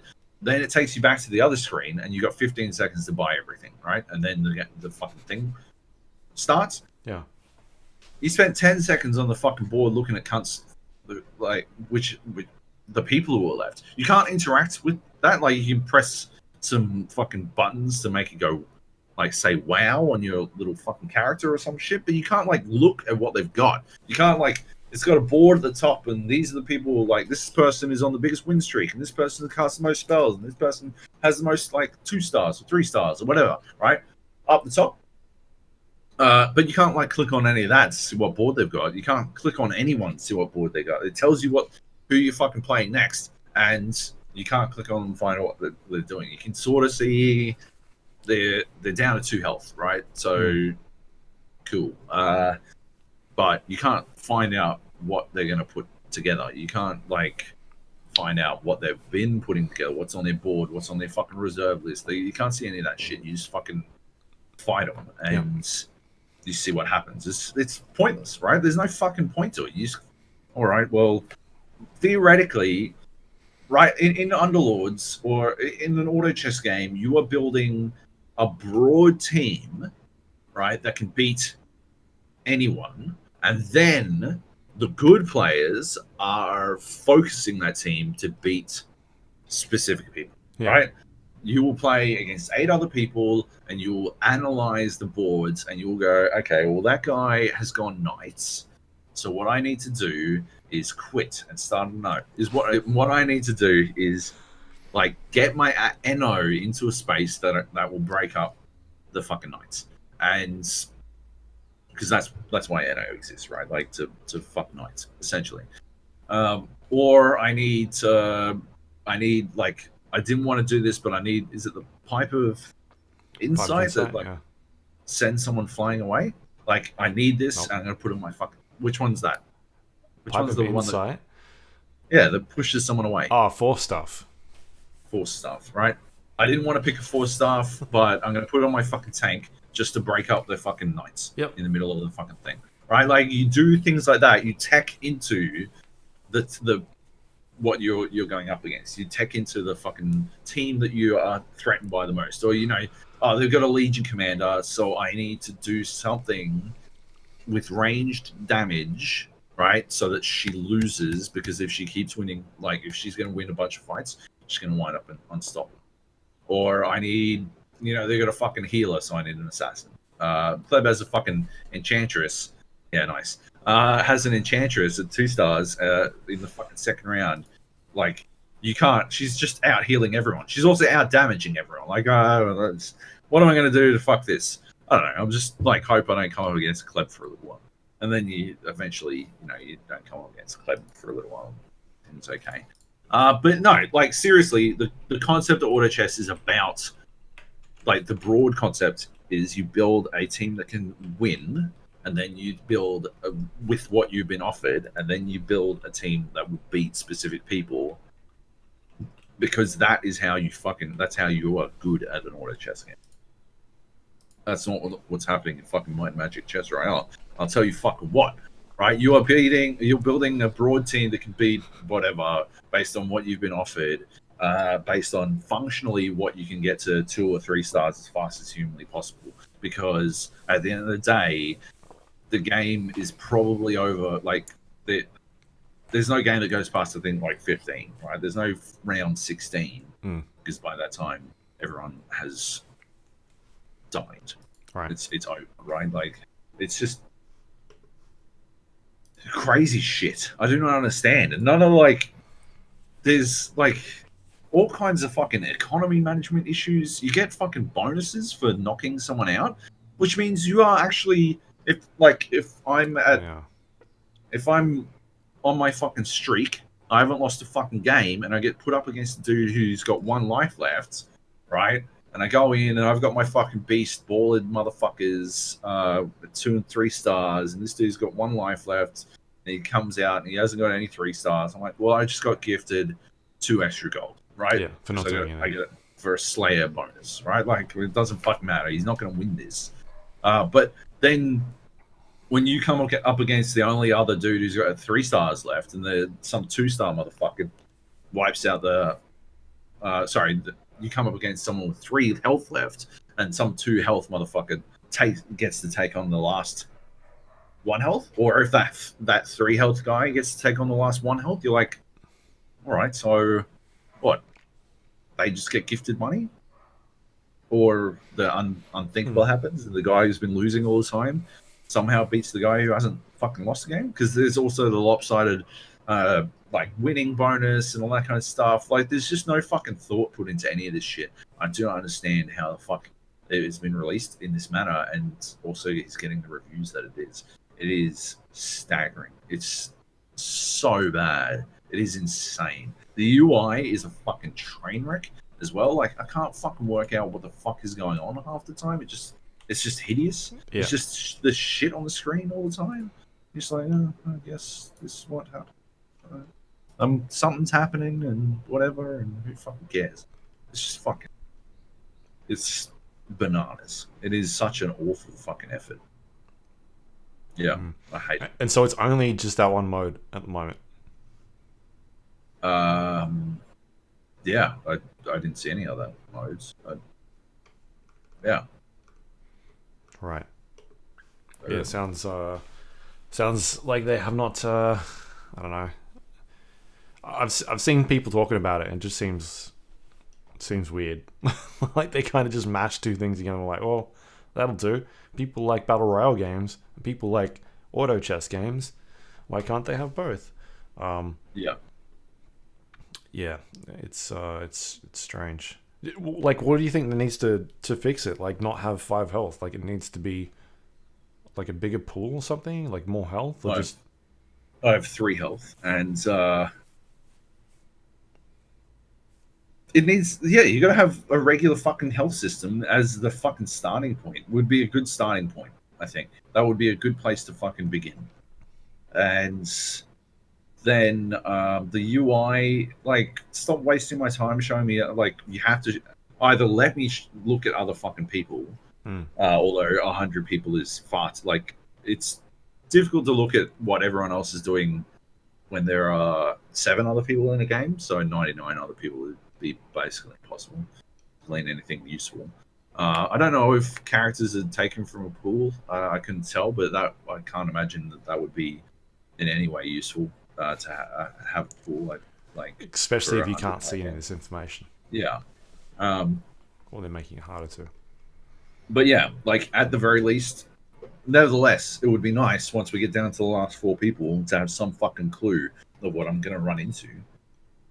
Rebalance all the fucking heroes so the synergies make some fucking difference. Like at most, it seems like it's like 5% increase, and you're like, all right, well, I guess 5% is better than 0%, but like it doesn't seem like if a 2-star off synergy is going to be better, then you're better off breaking synergy, which is sort of just the big ball of death that plagued Underlords when we quit playing it. Like the last time we quit playing it, like it's just sort of, well, what's the fucking point, right? Like, so there's no real synergy strategy. It's just hoping you get the characters that everyone fucking loves.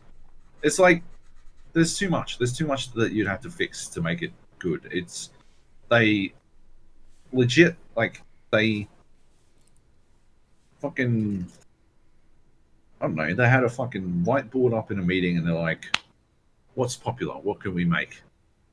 And they're like, "Auto chesses. Everyone loves auto chesses." And they're like, "Okay, how do we do it different?" And they're like, "Everyone loves battle royales.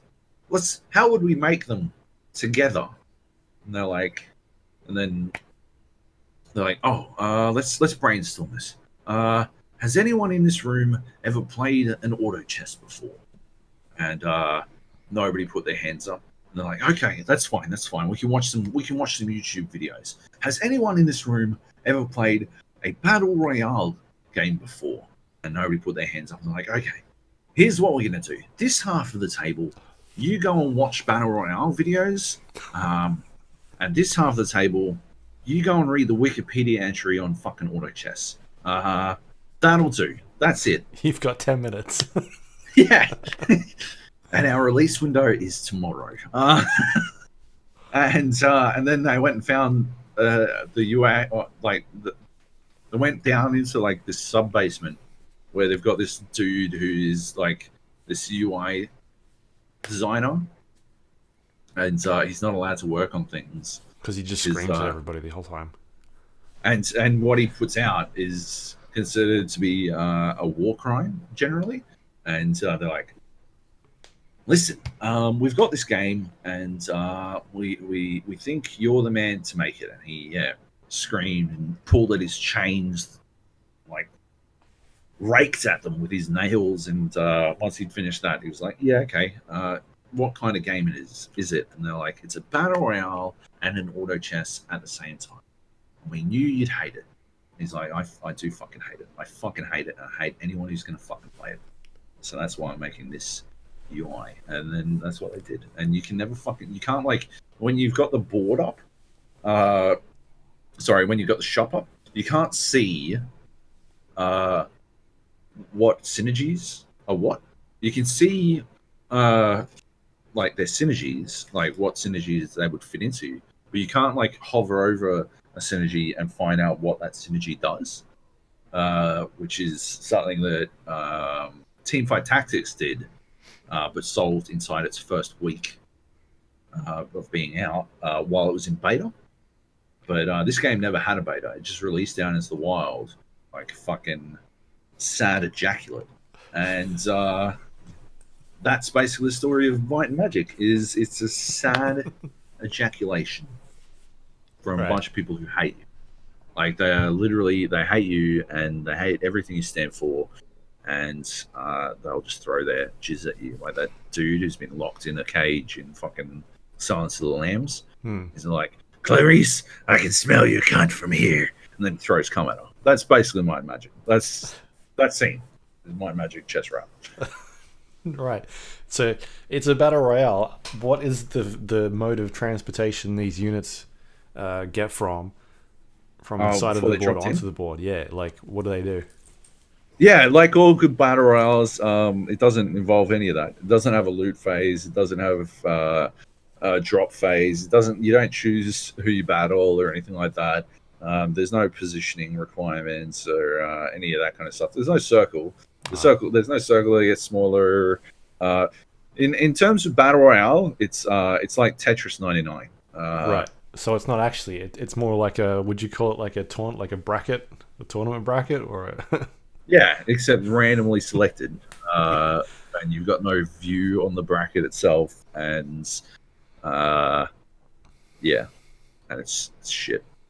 It's also shit.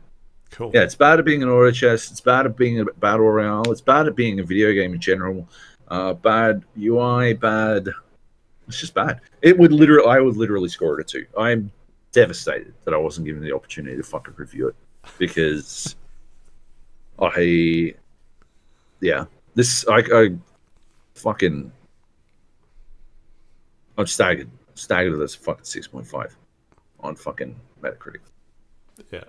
Which is higher than Warcraft Reforged at this point. Yes. Maybe I'll email fucking Metacritic and see if we can get the gapodcast.com listed on Metacritic, and I'll just start reviewing shit on the gapodcast.com. That would upset a lot of developers. Our website would be down a lot more than what it currently is. Yeah, maybe. Think of all the tree. Anyway. We should do that, definitely. All right, cool. Sounds like I'll avoid that one. Yes. Should we talk about Underlords while we're talking about auto chess games then?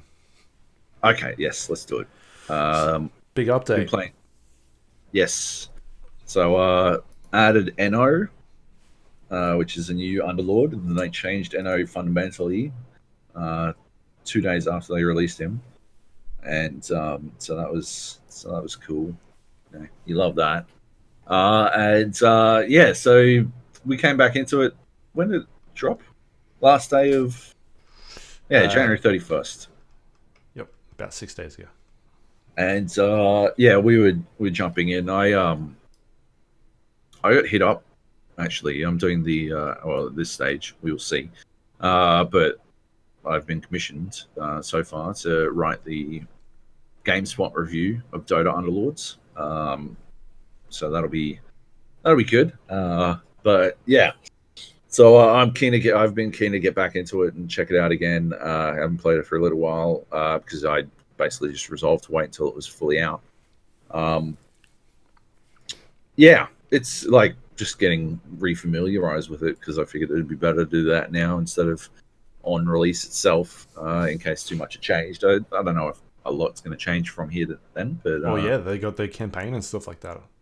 Yeah, obviously I'm gonna have to play through that, but I'm more talking about like, are they going to introduce 8 more fucking Underlords and throw a huge spanner in the works, or Probably like not. 50 more heroes, some shit?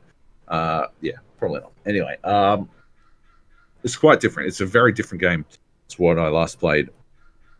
Heroes have wildly different synergies, so there's a lot to pick up there. Like fucking, who's that water dude? Water elemental. I don't know. He's a water elemental. No, fucking Dota 2 hero.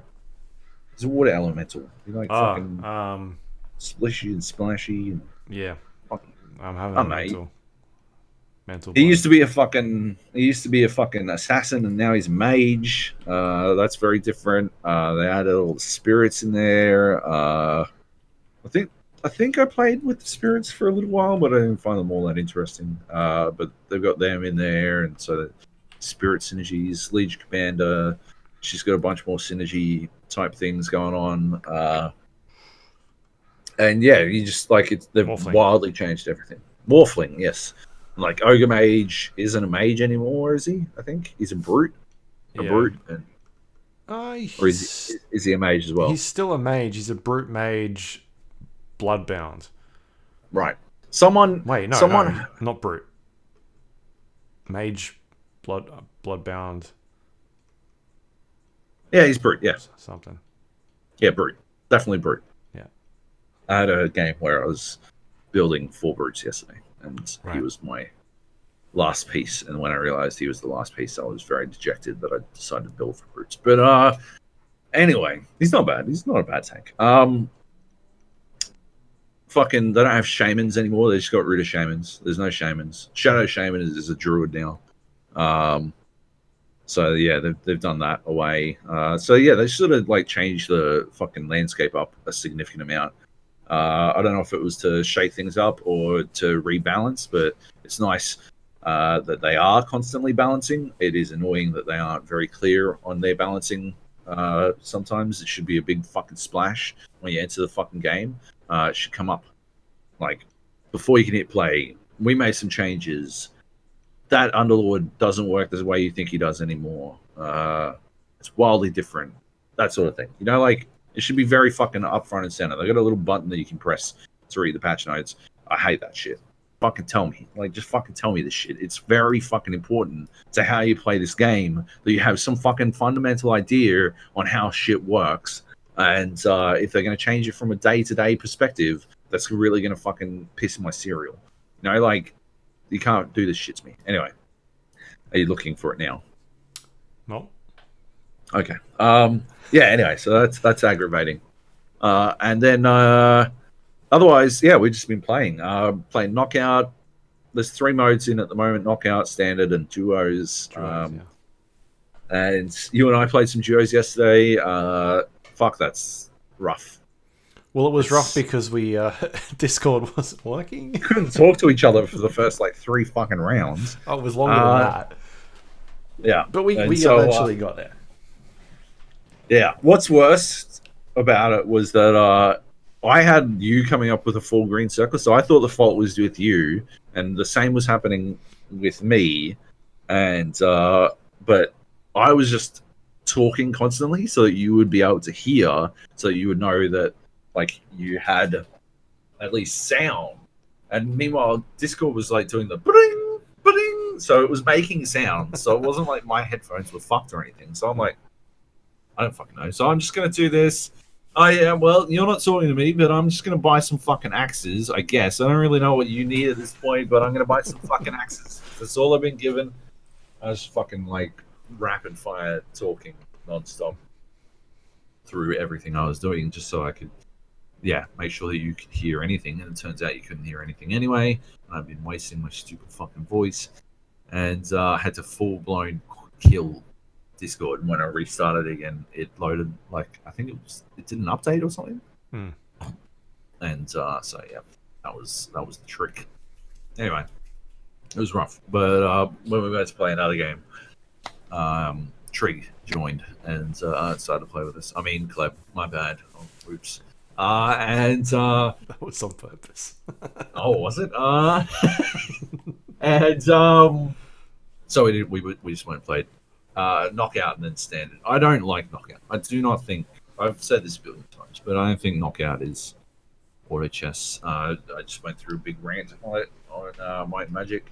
There's too RNG. There's too much RNG involved, and you can get like hardcore, just deep dicked without being able to carve your own path to victory, and I don't like that. That's why I think it needs 1 more life. Should be 5 lives. I don't think 5 lives is going to solve its fucking problems. Like, you're still going to wind up in a situation where, you can't really dig yourself out of the hole you're in, because I guess, yeah, maybe 5 lives. I don't know. I'd have to see it to be sure. Like, Because but it's just a better, like, you're able to get the heroes that you want quicker. But if you've only got the 4 lives, and it's a little bit harder, like you can lose those first 2 rounds pretty easily. yeah, But later on, you're getting like 20, 25 gold sometimes yeah, in the later rounds. And if you're not getting a good synergy with your characters, then that's kind of on you at that yeah, point. I think one more life would probably sort yeah, that out. maybe. Like give you 2 gimmies at the start of that game, but if you're losing by round 3, then something's not right. Yeah, or I mean, yeah, the way it works is that you wind up in situations where people do just have fucking amazing fucking shit right off the bat, Hmm. and there's not a lot you can fucking do about it, right? Like, I mean, there is. It's. I also think it's a bad learning experience for people who are learning how to play fucking Underlords, right? I think it teaches you some extremely bad habits about how to play regular auto chess, and if you never have any intention of playing regular auto chess, if you just want to fucking roll the dice all the time in knockout. Yeah, which is what it is. That's It's not, just spinning, spinning until you yeah, get more. non-stop There's no rerolls. And strategy except for synergies and placement. yeah, yeah, exactly. And yeah, like it is bananas because if you reroll, if you're rerolling in round one of standard, you're losing. You're going to lose. If you're rerolling every like, I've never. Most of my wins over the past week have come at the hands of people who dominate for ages, but never allow their gold economy to get out from underneath 10 gold. And so you'll see them at fucking 90 gold, 90 health in round 25 with 1 gold. And I'm at fucking, I don't know, 18 or some shit, like fucking 15. I'm one away from losing. And then I get the last piece I need. And yeah, you don't lose another fucking round, or I don't get like I'm at 15 health. I'm one away from losing. I can definitely lose at any point, so I spend all 30 of my gold getting the last pieces I need, and then I don't fucking lose. And while I'm not losing, I also at the same time build my gold back up. If you're not building your economy back up at some point, like you have to know when to spend it all, and there are definitely times when you have to spend it all.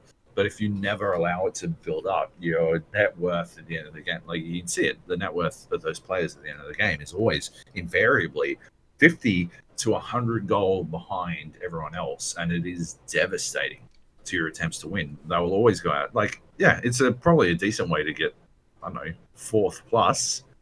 And if that's all you're playing towards, fair enough. Although we haven't been playing ranked.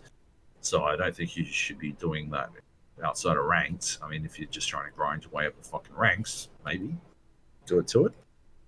But yeah, in casuals, you should probably be trying to get the win. Probably, unless you mentally change the rules of a win to incorporate 1 to 4, I guess. Yeah. Anyway. I guess what I'm saying is economy is a fucking huge fucking deal, and knockout teaches you the worst fucking habits in terms of economy. Because you'll re-roll constantly, and there's no like leveling up for you to learn about or anything like that. I do worry on some level that knockout will be used as a teaching tool, and it is not how you're supposed to play an auto chess. But at the same time, it does like with Underlords being on mobile. I'm not playing fucking standard games on mobile.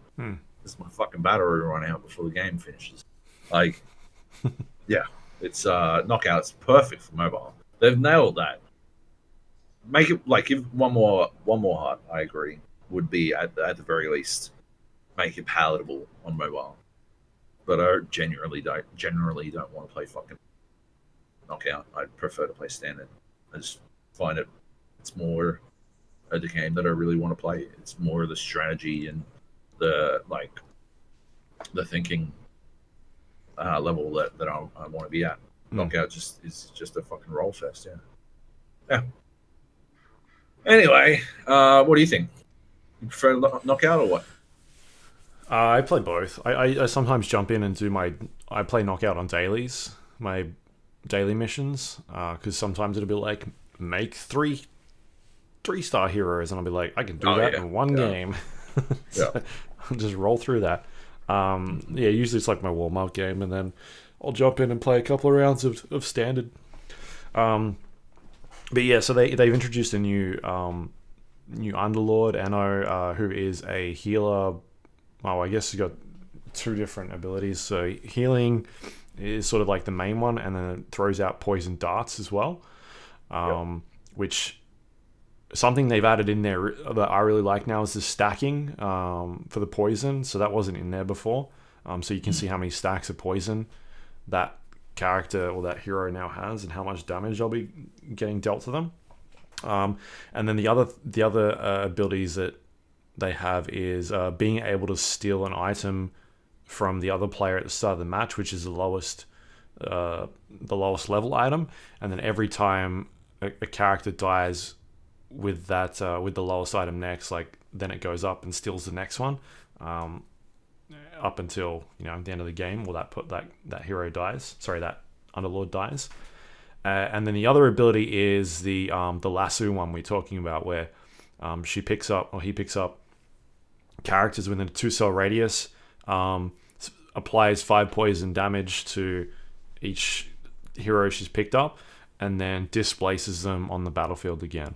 And while that is happening, the entire fight stops, and both teams watch what is going on. And then once that ultimate or that ability is finished, then the fight picks up again. Enno's a dude, by the way. Yeah. Okay. Yeah. It's like a little rat thing, right? A little rat dude.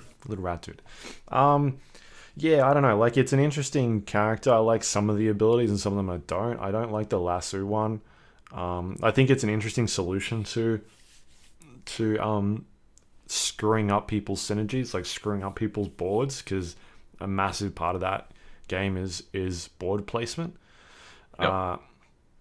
And then the other thing I don't like is the fact that he can steal items. I don't think that is a good ability.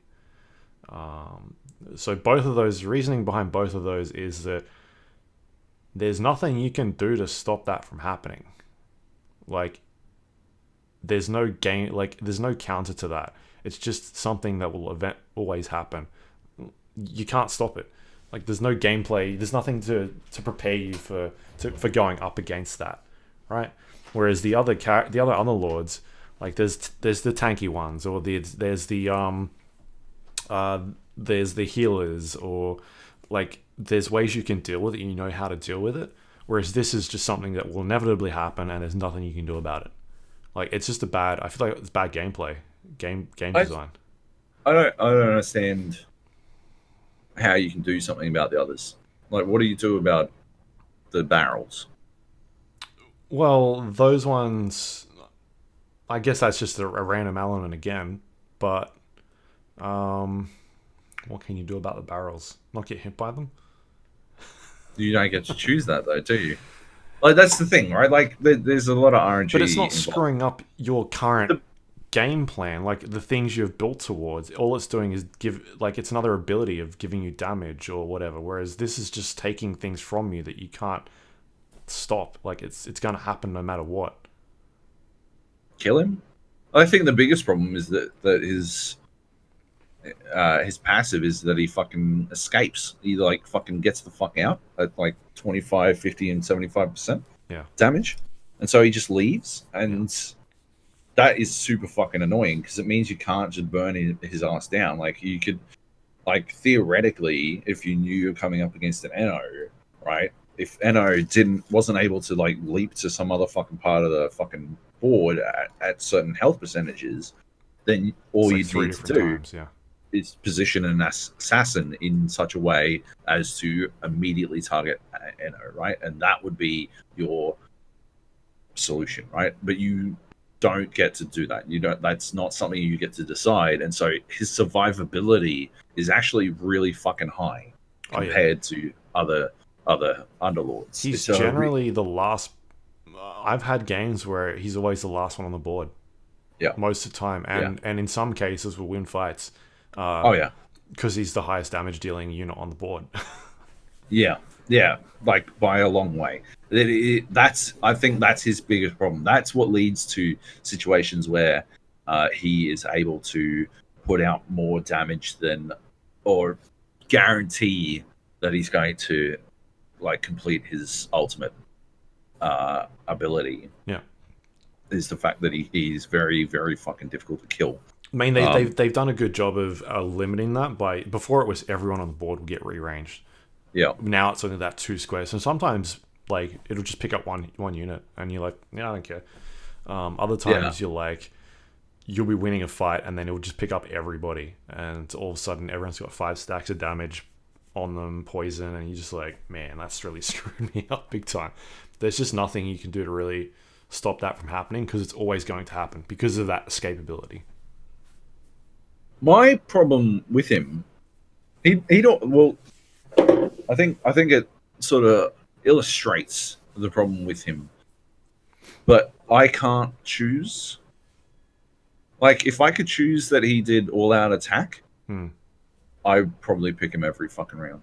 Yeah, because it's random abilities.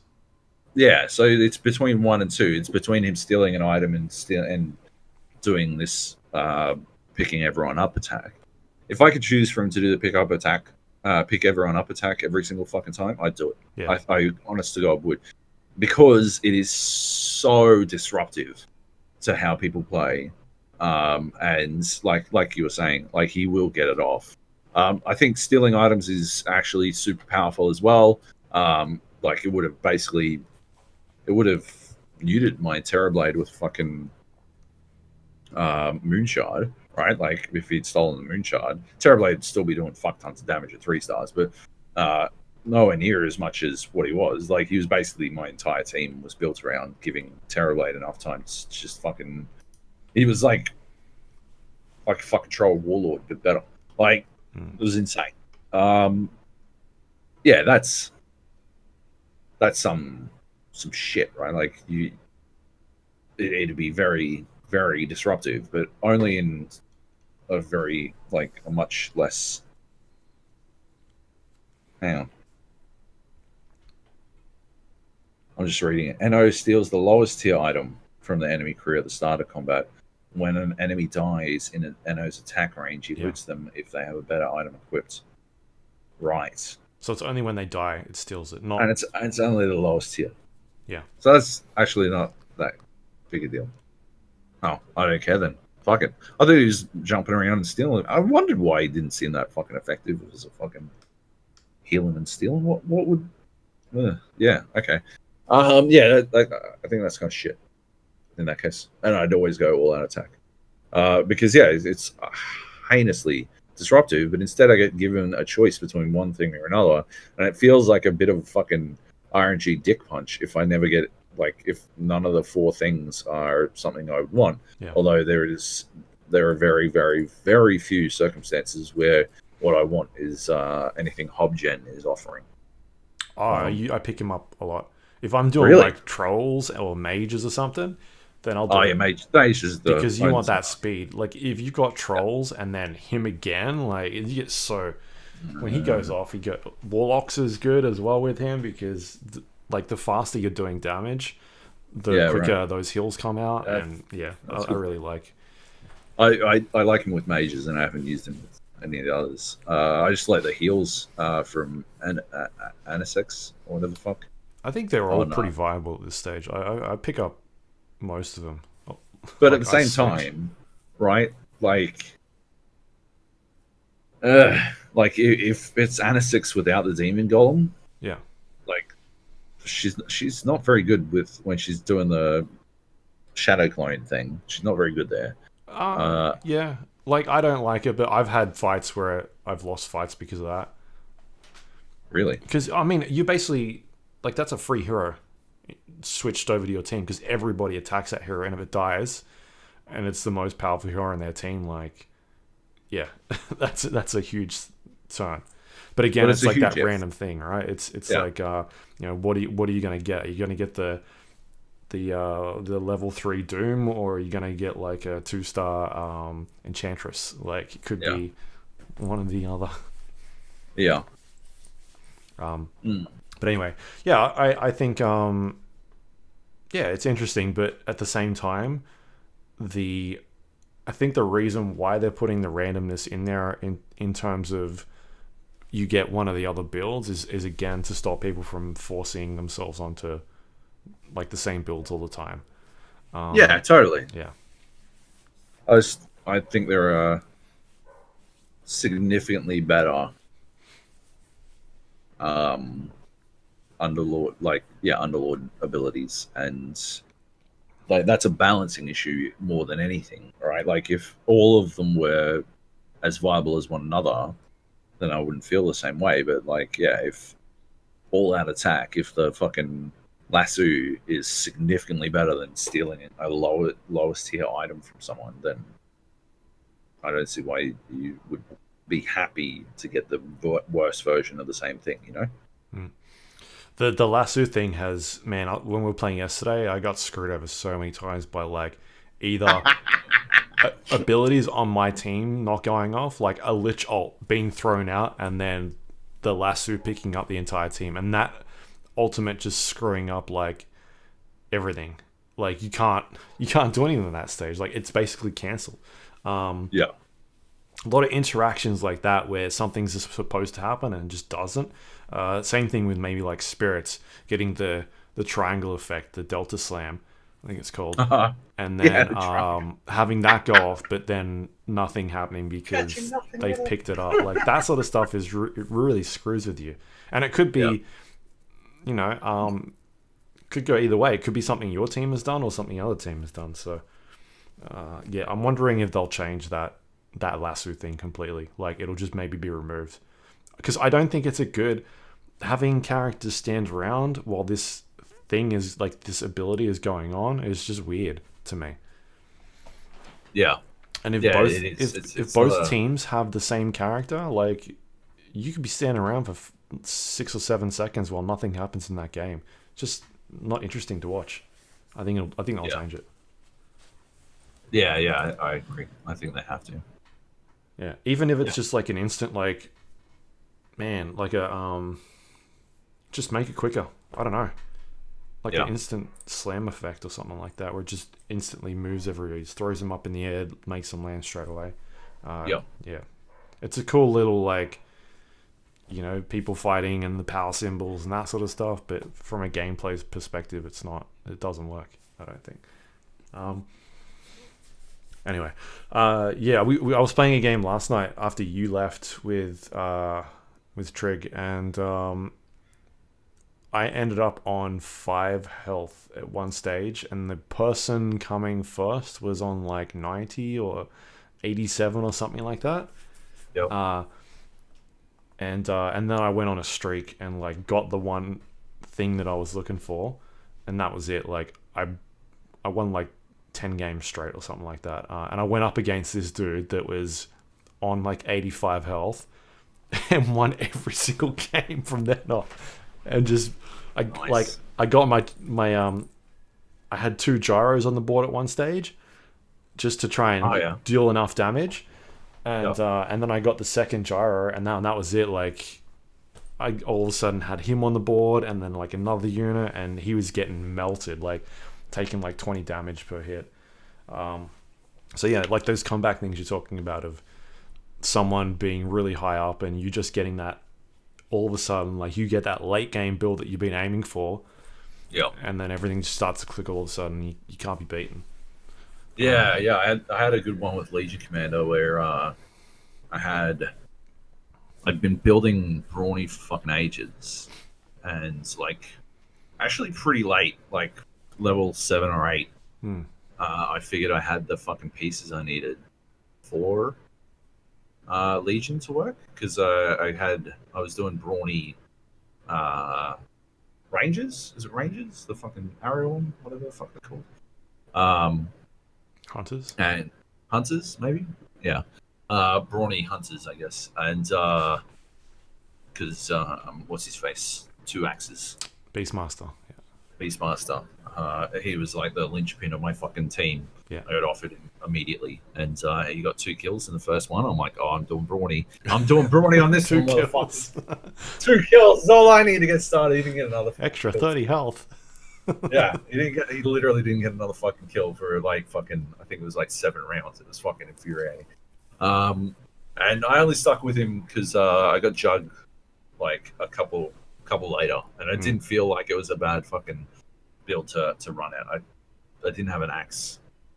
No, someone already had a two axe, and someone else had another axe. I'm like, too many axes. But yeah, I got Jug, and just sort of fucking built down that train, and then around like fucking well deep, level 7 or so, I saw a Legion commander, and I'd been building without thinking about what I was going to put on next, and then I hit the next level, and I didn't have someone to put on the fucking board.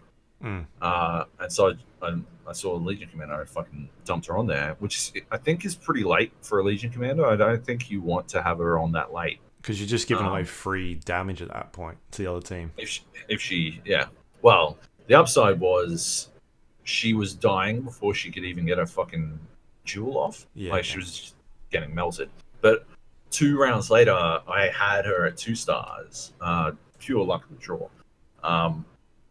And I got the Terror again, Terror Blade again, TB again, to finish off the second level of the Rangers or Hunters or whatever the fuck they're called.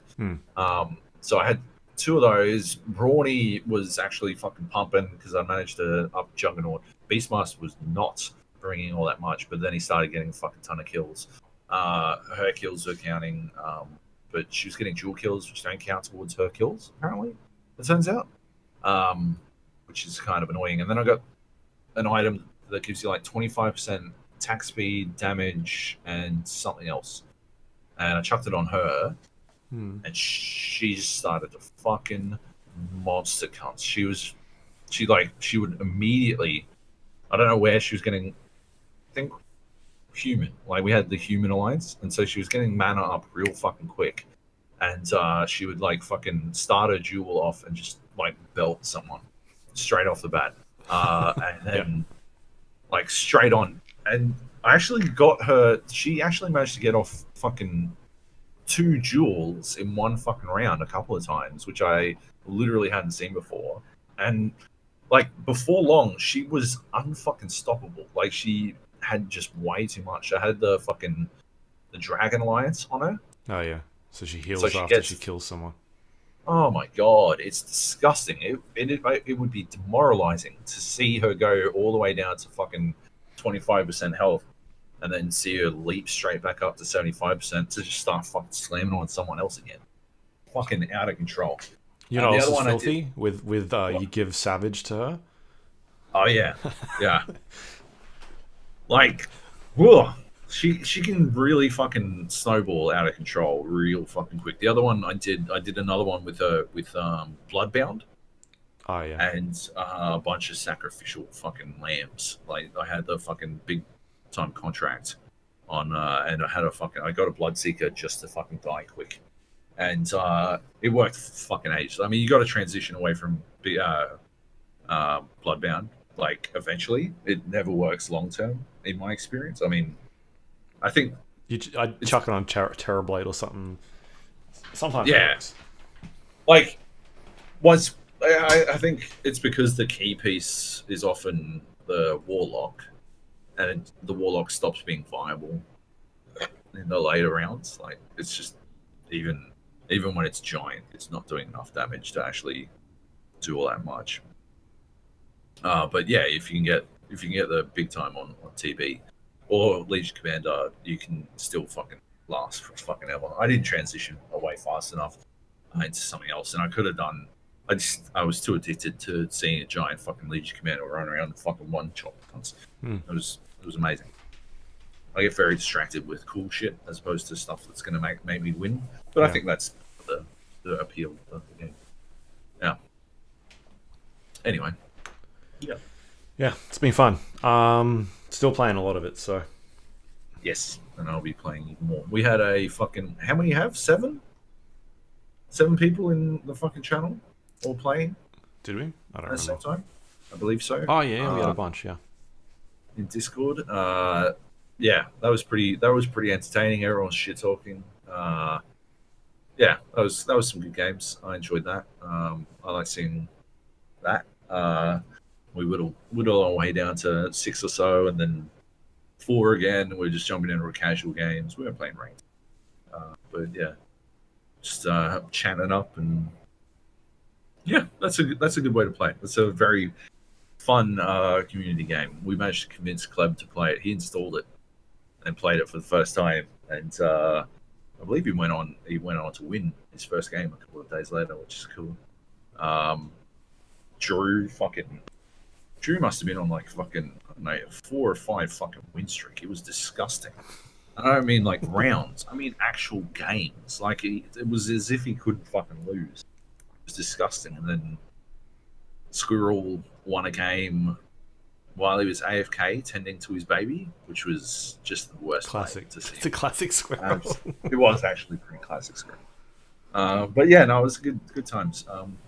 Yeah. And who else? I think Frisco installed it for the first time.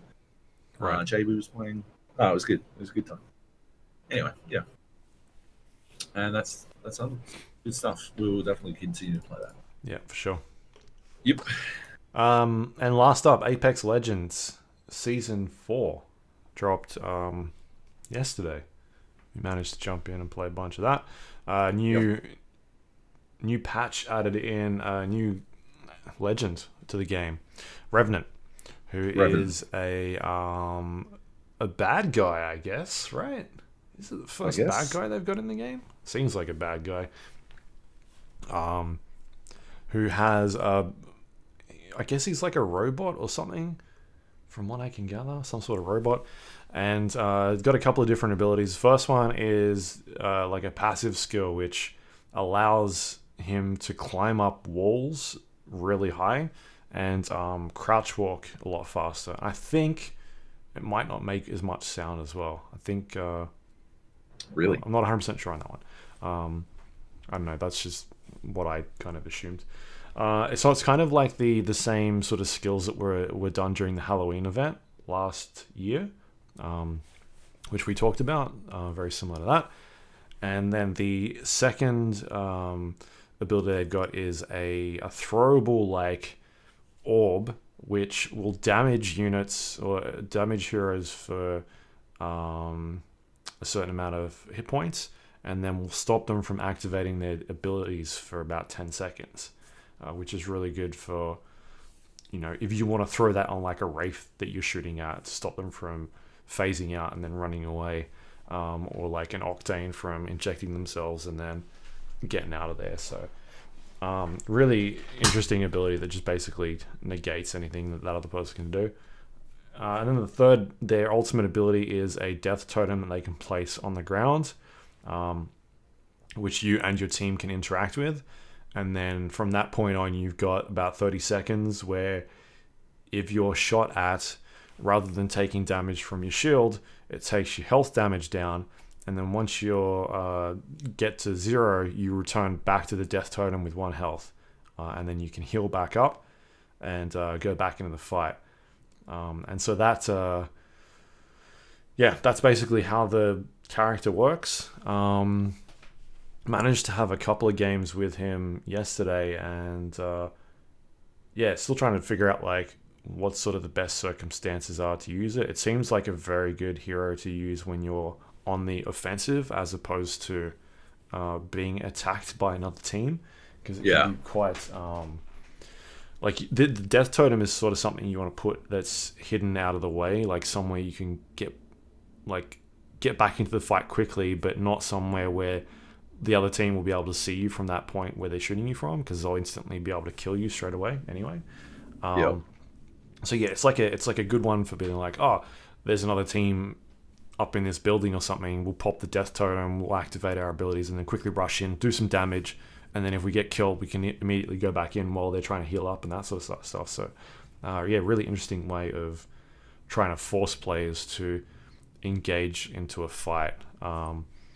Which, who was the last one? The last one was not Watson. The drone dude. Yeah. I forget his name.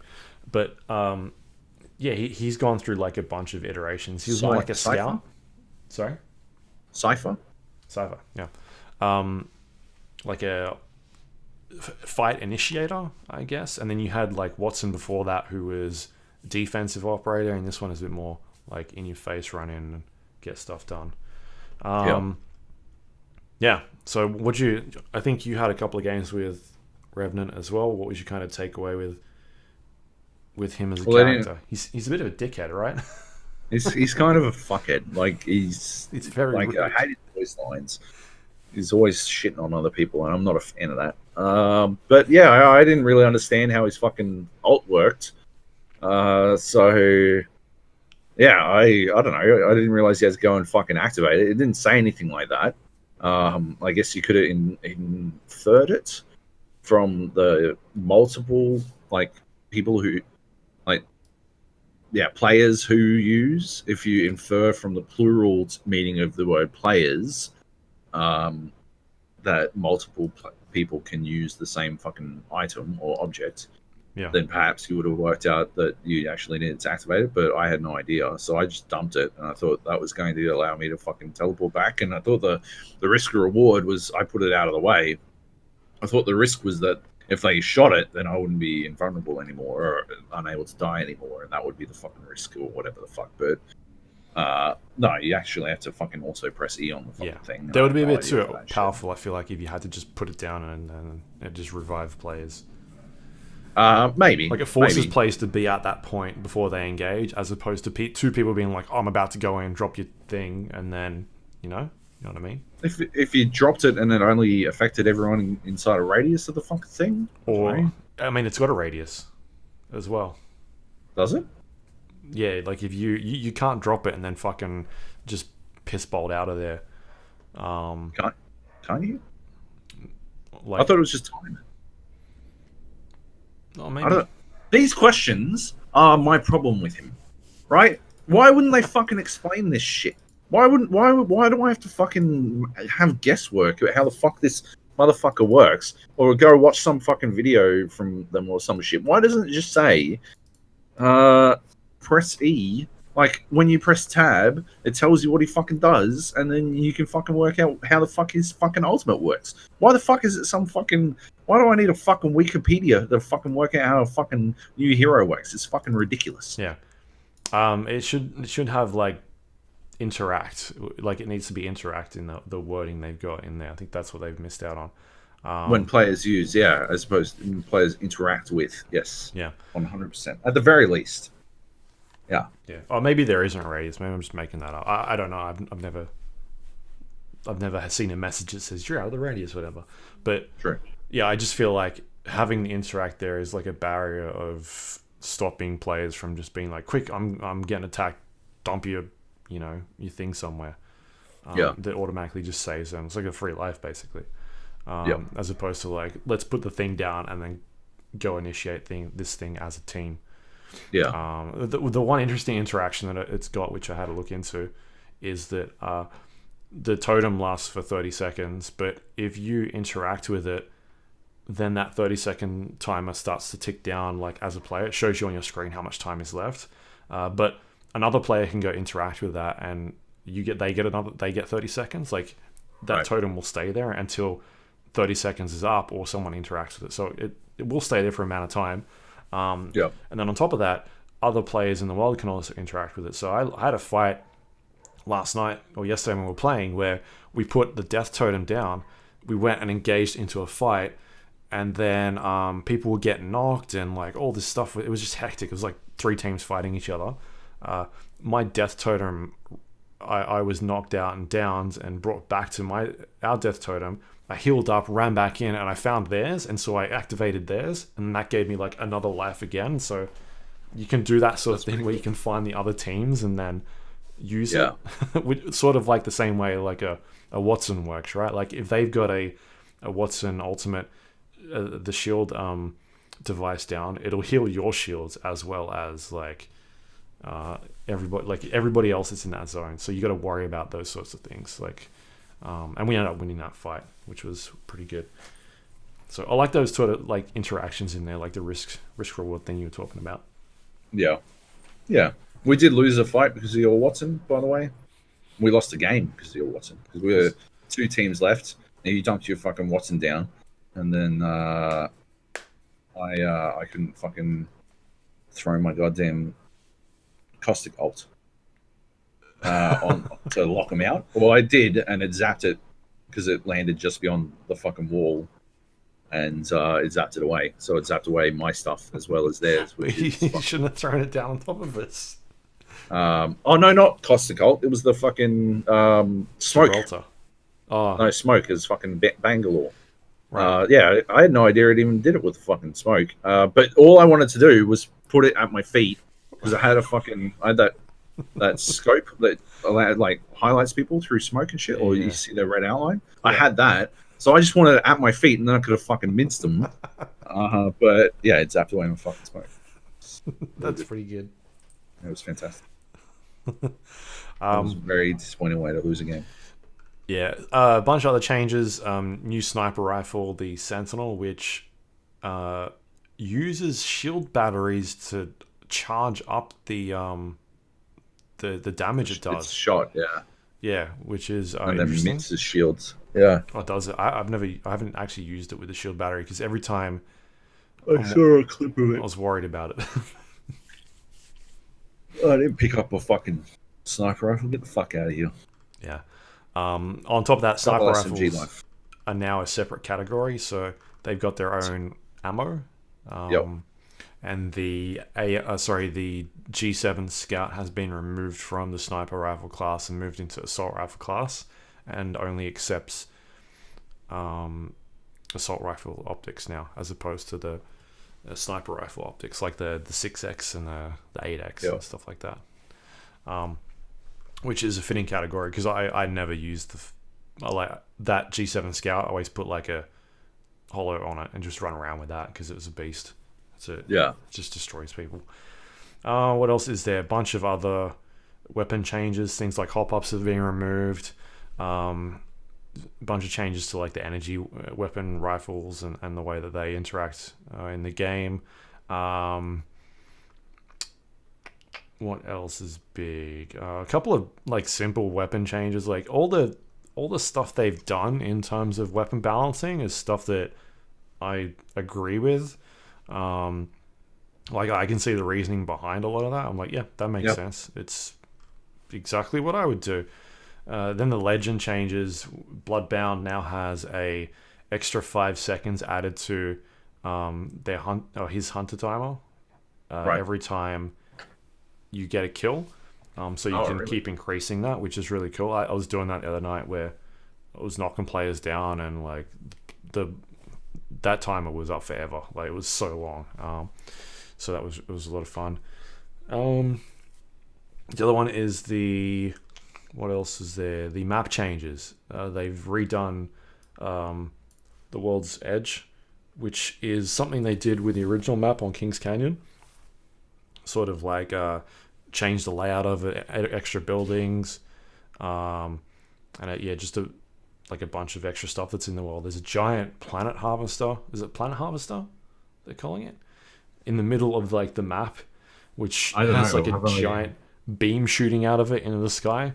And I don't know if you've seen some of the videos, but like there was one where the ship flew over the top of it, and everybody that was still left in the ship ended up dying because the beam actually kills you. That's sick. Or there's been videos of people flying into the beam, not realizing that it would kill you. I feel like that might change the one where you can get killed by it if you're in the ship, though, because that seems that's fucking amazing. Leave that. Sure. I love it. Yeah, 100%. Like you have to hot drop. Yeah, like fuck it, or like just like deal with it, right? Like the plane's going for the fucking beam. It's a beam. Man, yeah, that's awesome. I love it. Yeah, and then so there's a bunch of other areas around the map. Like the main city is now split into half. There's like a lava pit that is separating the two. And if you do fall into the lava, you take 25 damage, I think it is. And and then the heat will jump you, like boost you into the air, and it'll make you like get out of there. So if you do fall in, you're not dead, which is an interesting way to solve the problem. We were running around the map, and Luke's like, "Oh yeah, you can jump in the lava," and I'm like, "Do you get damaged by it?" And he was like, didn't say anything for like 5 seconds. He's like, "You can jump in the lava."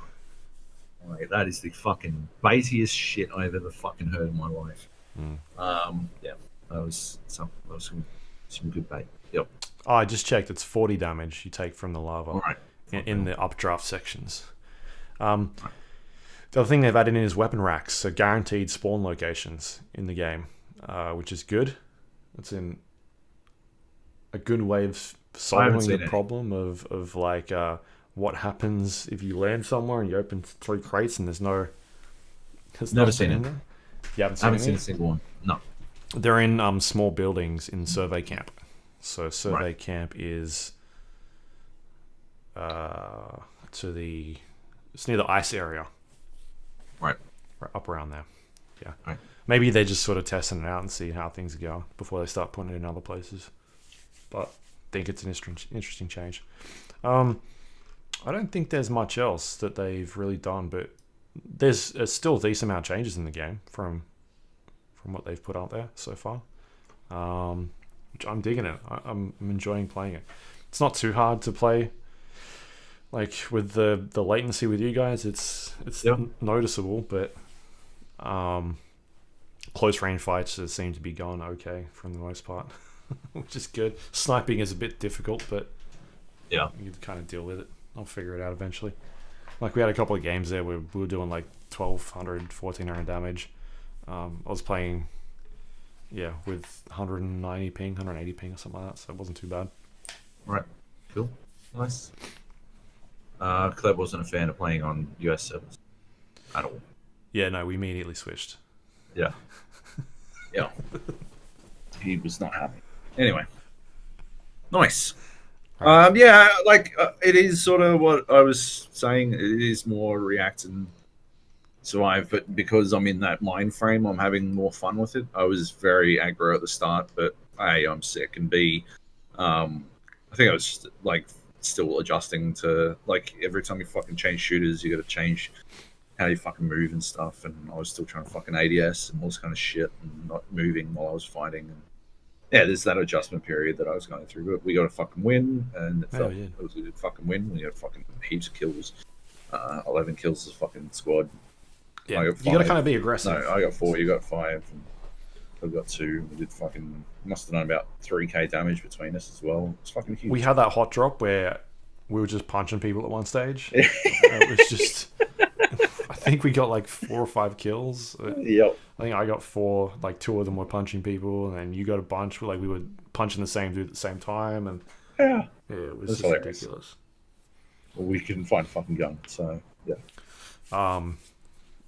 I haven't played since they put the party boat up there, which is Mirage's boat, which has the fireworks. And I was like, "There's an audio problem. Like, why is my headphones crackling all the time?" Crackling, yeah. Didn't realize, but they've done an awesome job. 1 year anniversary for that game coming up, or has come up.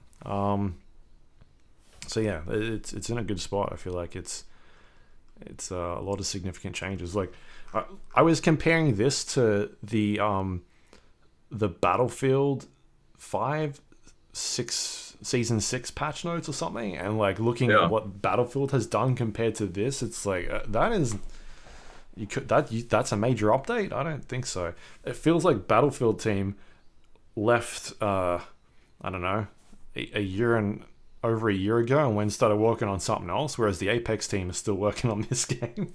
Like they're doing games as a service, and the Battlefield team is like, here's an extra gun. There you go. Yeah. Over there, like new gameplay mechanics and things like that are really interesting. What are you talking about? Battlefield 5 has plenty of brand new gameplay mechanics, like when they fuck up the time to kill. Yeah. So that's a new gameplay mechanic.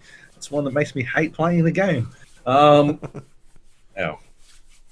No, I think you're right. I think, I think there must be a Battlefield 6 around the corner or something.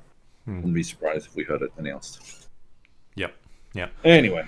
All right, that was Apex Legends Season 4. starting now. Yeah. Yes. Out now. All right. Is that everything? I think it is. Yeah. All right. Let's do some news. First one is Dota Underlords is launching February 25th. So this is what you were talking about. It's going 1.0, which will contain the single or the campaign. I don't know if you've seen screenshots of it, but there's like there's a couple floating around of kind of what it looks like, the layout of what you'll be doing in there. I'm curious to see what the actual gameplay will be like, though. Is it just going to be... I don't know. Are you going up against other Underlords or something? It's going to be interesting to see what they're doing. Because they haven't talked about it. I'm interested. I'm sort of hoping for almost like chess puzzles. Like just a campaign of chess puzzles. Like, you know, you get those books. I don't this Like you need to win in 3 moves. What do you do? Yeah. Or like here's what you've got, and here's how much gold you've got. See if you can win or something like that. You know, like I reckon that'd be a cool way to do it. And like you can narratively justify it. Like, oh, you got robbed going through the underground streets of Whitespire, so now you've only got half your gold or something like that. And you're like, oh, cool. Like, yeah, that's a pretty cool idea. That's what I hope for, but I'll be interested to see what they put together regardless. Even if it's just something like a narratively justified AI tournament, I guess. Just, excited to see what they could do. Yeah, I think we'll find out beforehand what's going on. They're doing a like a cover feature with PC Gamer on Dota Underlords, so we may get a lot more information as to what's happening with that game once it comes out. But I'm interested in the new battle pass. I'm like level 40, I think, in the battle pass at the moment. So I want my cosmetics.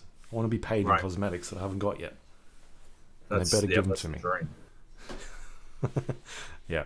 All right. What is next? Dan Houser is leaving Rockstar Games in March, so about a month from now. Dan Houser is the co-founder and co-creator of Rockstar Games, who have made titles like Grand Theft Auto, Red Dead Redemption 2, Bully, Rockstar Games presents Table Tennis. I think that's most of them, right? Yep. Yeah. That's most of them. That's pretty big news.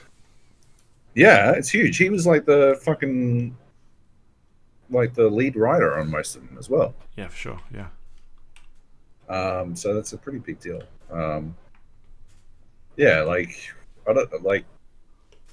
it'll be interesting to see how this impacts Rockstar heading forward. I've got no idea where he's going. I'd be very interested to see what he's up to. Or if he's going anywhere. If he's going anywhere, yeah. Like I was saying this the other day, but maybe he's decided he just wants to sit back, relax, and do all of the cocaine in the world.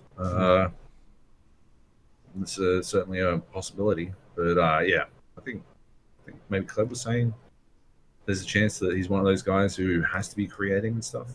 But yeah, I mean, there's a chance he goes into somewhere else, right? Like we've seen how influential film has been in the games they put out. Maybe he goes into producing or somewhere like that on film. You don't know. Definitely. But yeah, like you said, he's a big part of that. His brother is staying on, as far as we know. Yeah, as far as we can tell. Yeah. All right. Next up, we've got the last piece of news, because we're scraping for stuff. While we're talking about people moving places, I don't know if you saw this, but Rod Ferguson. Oh yeah, I saw this just leaving now. the Coalition, and will be working on the Diablo franchise at Blizzard. He announced it on Twitter. Yeah. While we were doing this podcast, which is it's pretty big. He has been on the Gears of War team since the fucking get-go, and yeah, it's pretty huge deal. I'm not sure what he will be doing necessarily with Diablo, whether he's just coming in to help them shore things up for the launch of Diablo 4, or if they're making something else Diablo related. Yeah, and that's the thing, right? They've said Diablo franchise and not not Diablo 4. Exactly. So we know they've got 2 games in development at the moment: Diablo 4 and Diablo Immortal, which is the mobile game. But yeah, if he's joining to oversee the franchise, like, is he looking after all of them, or is he bringing in to work on something else, like a third thing that's coming in? Yeah. Because like Immortal seems pretty close to being done, whereas Diablo has been in development for a while now and has still got a ways to go. It just seems strange to bring someone else in to oversee that unless they're having issues with Diablo 4 again. Yeah. So yeah, I don't know. Guess we'll find out. We'll find out. All right, and yeah, the last one I've got here is EA's CFO's Blake Jorgensen, who is a familiar name to us all, has said that Star Wars Jedi Fallen Order has exceeded expectations, and at the start it was supposedly supposed to do about between 6 to 8 million, and it's currently on track for over 10 million at this stage. This is the guy that said that people don't want single-player games anymore. or linear single-player games. Well, and their Star Wars single-player game is doing better than Battlefield at this point. So there you go. That's pretty gold. But it is a Star Wars game, so yeah. You know. I mean, it's probably safe to say that Respawn now has free reign to do whatever the fuck they want going into their next couple of games, considering they've had huge success with Apex Legends being one of EA's biggest games of last year, and then back to back with Jedi Fallen Order being the second one. I feel like I'm looking for. Obviously, there's going to be a sequel to Jedi Fallen Order, so I'm really looking forward to whatever they do with that next, because they'll probably get more budget and more time to do that sequel, and and then probably whatever the second team wants to work on the third team, because we've got that Medal of Honor game somewhere as well coming out. So yeah, Respawn's killing it at the moment. Yeah, they're fucking slamming. Yeah. Yep. And that's the news of the week. That's what we got. Any questions at all that we can go through, or is that it? I believe we do have some questions Nice. on the Discord. We do. When was that? Yep. So you can write us in questions on our Discord or send us an email. Last week we had an email. This week we got Discord questions. Dr. E3 Money writes, I like what you guys are saying about PUBG being an adapt and survive game versus a react and survive game, but I think even that is probably too highbrow for PUBG Corp.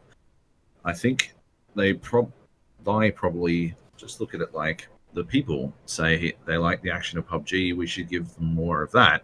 But the people are wrong. The action in PUBG is only good because of the action of the build up to it and the stakes involved. PUBG is a game of tension, not action. It's the threat of one bullet being able to end your game. It's the build-up of tension during the loot phase and repositioning phases. It's the unknowns of other player locations. It's the randomness of the circle, your game literally turning on its head the moment the circle closes and the new one appears, either screwing you over or blessing you. The tension that all that builds is then released in moments of action, leading to tasty chicken or bitter defeat.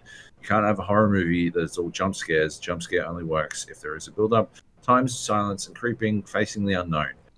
5 jump scares in 3 minutes has no effect. It's all just the same. The change of pace is what makes PUBG great, not the top speed it reaches. Thoughts? Thoughts, Luke? Yeah, I feel like we said this last week.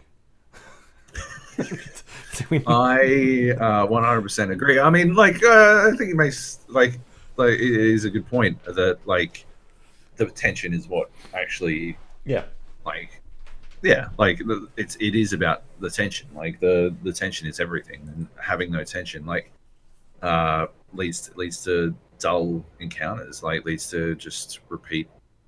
Like you can even see it on a much smaller scale, where if you were to look at objective-based game modes, right, there is when you're playing positional playing in an objective mode, say you're playing Call of Duty Domination, and you're holding C right on your own, right, the tension of waiting to see who's going to come around the corner next, whether it's going to be a teammate or an enemy, is far greater an experience than just like, for me at least, and for I think a lot of people, is far greater than any tension, anything that happens in team deathmatch or free for all, right? Yeah. Like there is that fucking, oh my god, what's going to happen next? Like I'm sitting here not engaged in the battle, but every moment that passes is potential, right? It's that potential energy that is building up as the rubber band fucking pulls back further and further and further. And you're waiting to find out whether or not, the band's going to snap, or if it's going to be let go and flung further, or whatever. That all that potential energy is what makes it into such an exciting and interesting game. And yeah, I think that's something that they've clearly failed to analyze. Yeah. They've tried to go after the fast paced combat, that like a Fortnite or Apex Legends has done. Whereas those games reward players for engaging in combat by giving them, like Apex Legends, for example, you've got better shields now to go up against people. You're able to repair that shit. And or better weapons and things like that. Whereas that's a lot harder in PUBG. It's all about the tension, and you're playing for positioning. Like you're not looting in combat in PUBG unless you are out of everything. Yeah. But if you're if I'm in the middle of a firefight in Apex, and I just killed someone who had, and he took all my fucking shields away, I'll still fucking loot him, because when I loot him and I take his shield, it's straight back up. I don't have to fucking heal my shield. Like it is, like they are actively encouraging actually fucking running down your opponents, and that just doesn't happen in PUBG in any sense of the fucking concept. But they're trying to put that speed of it in there. Yeah, and working without adjusting any of the rest of the game. Was it you that shared that fucking clip of Dr. Disrespect? Yeah, he jumped into. He's like, we're getting back into PUBG, and he looted a house and got blown up by the Black Zone the moment he landed. How does the Black Zone fucking exist when people are landing? That is fucking stupid. That is ridiculous. Holy shit, that's insane. Johnny Bravo writes, did Dr. E3 Money just agree with your comments, then ask for your thoughts on your own comments? Right. Yes, he did. But he made a good point. He made a movie analogy, which we didn't. It's true. And like anytime anyone is making one of my own points back to me, it's always a good point, because all my points are good. This person's smart. I fucking nailed it. Dr. E3 Money writes, why does Johnny Bravo have to question my methods of making a comment? A question. So I guess here Drew is giving up the game here by clearly illustrating that all he was trying to do was make a comment, and then adhere to the most simple of rules of the questions channel, which is you have to fucking ask a question. Maybe I wonder if there's a bot. Could we add a bot that deletes your question if it doesn't end with a question mark, and then but these guys have put question marks in there. It sounds like they have, but I'm just looking up, and Dangers loves to do his.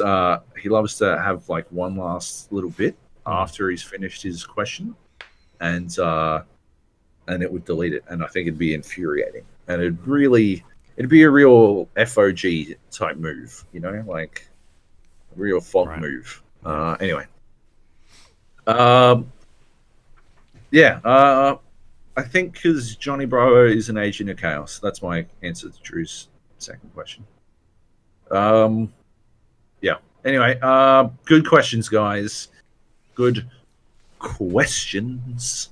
All right.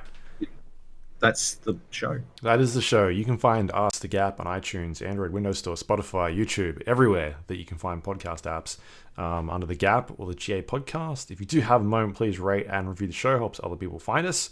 You can also send us questions, thegapodcast@gmail.com. You can go to our Discord page, thegapodcast.com/Discord.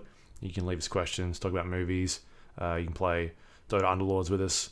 You can play Battlefield, you can play Apex, whatever you want. It's all happening over there on Discord. You can also find our social media, facebook.com/GA Podcast, twitter.com/GA Podcast. We have a YouTube channel as well, the GAPodcast.com/YouTube. If you want to go watch the videos or listen to podcasts there, you can do that as well. And our website, thegapodcast.com, has links to everything we talked about today, including past episodes of the show. If you want to go and check out our last week's episode, 501st, or maybe the 500 one, where we went on forever about stuff that's happened in the past. You can go do that. True. Thank you.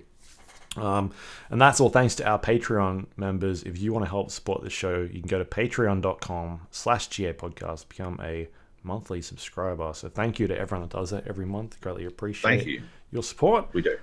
And if you want to check out anything that I'm doing, you can go to twitter.com/Luke Lawrie.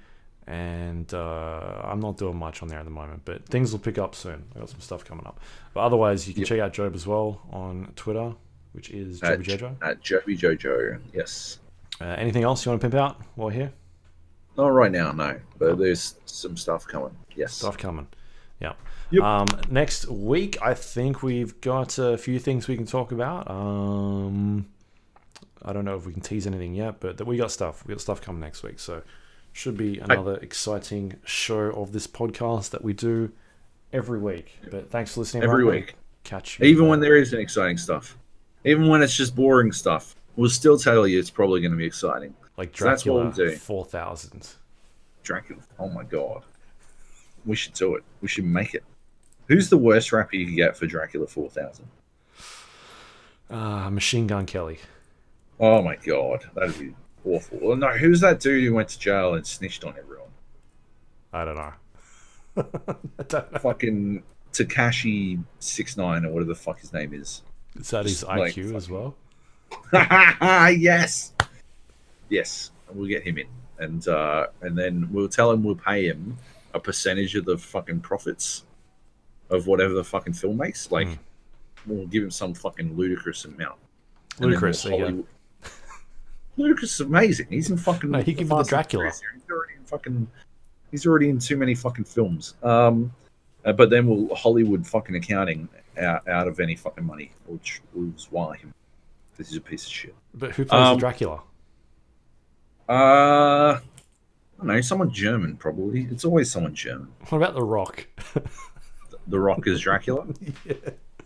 That'd be a twist. Yeah.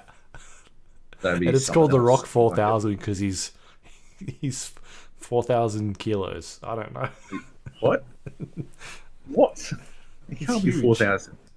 Yeah, that would be huge. That's 4 tons. That's like an elephant. Yeah. It's too big. He's massive. All right, that's the show. Yeah.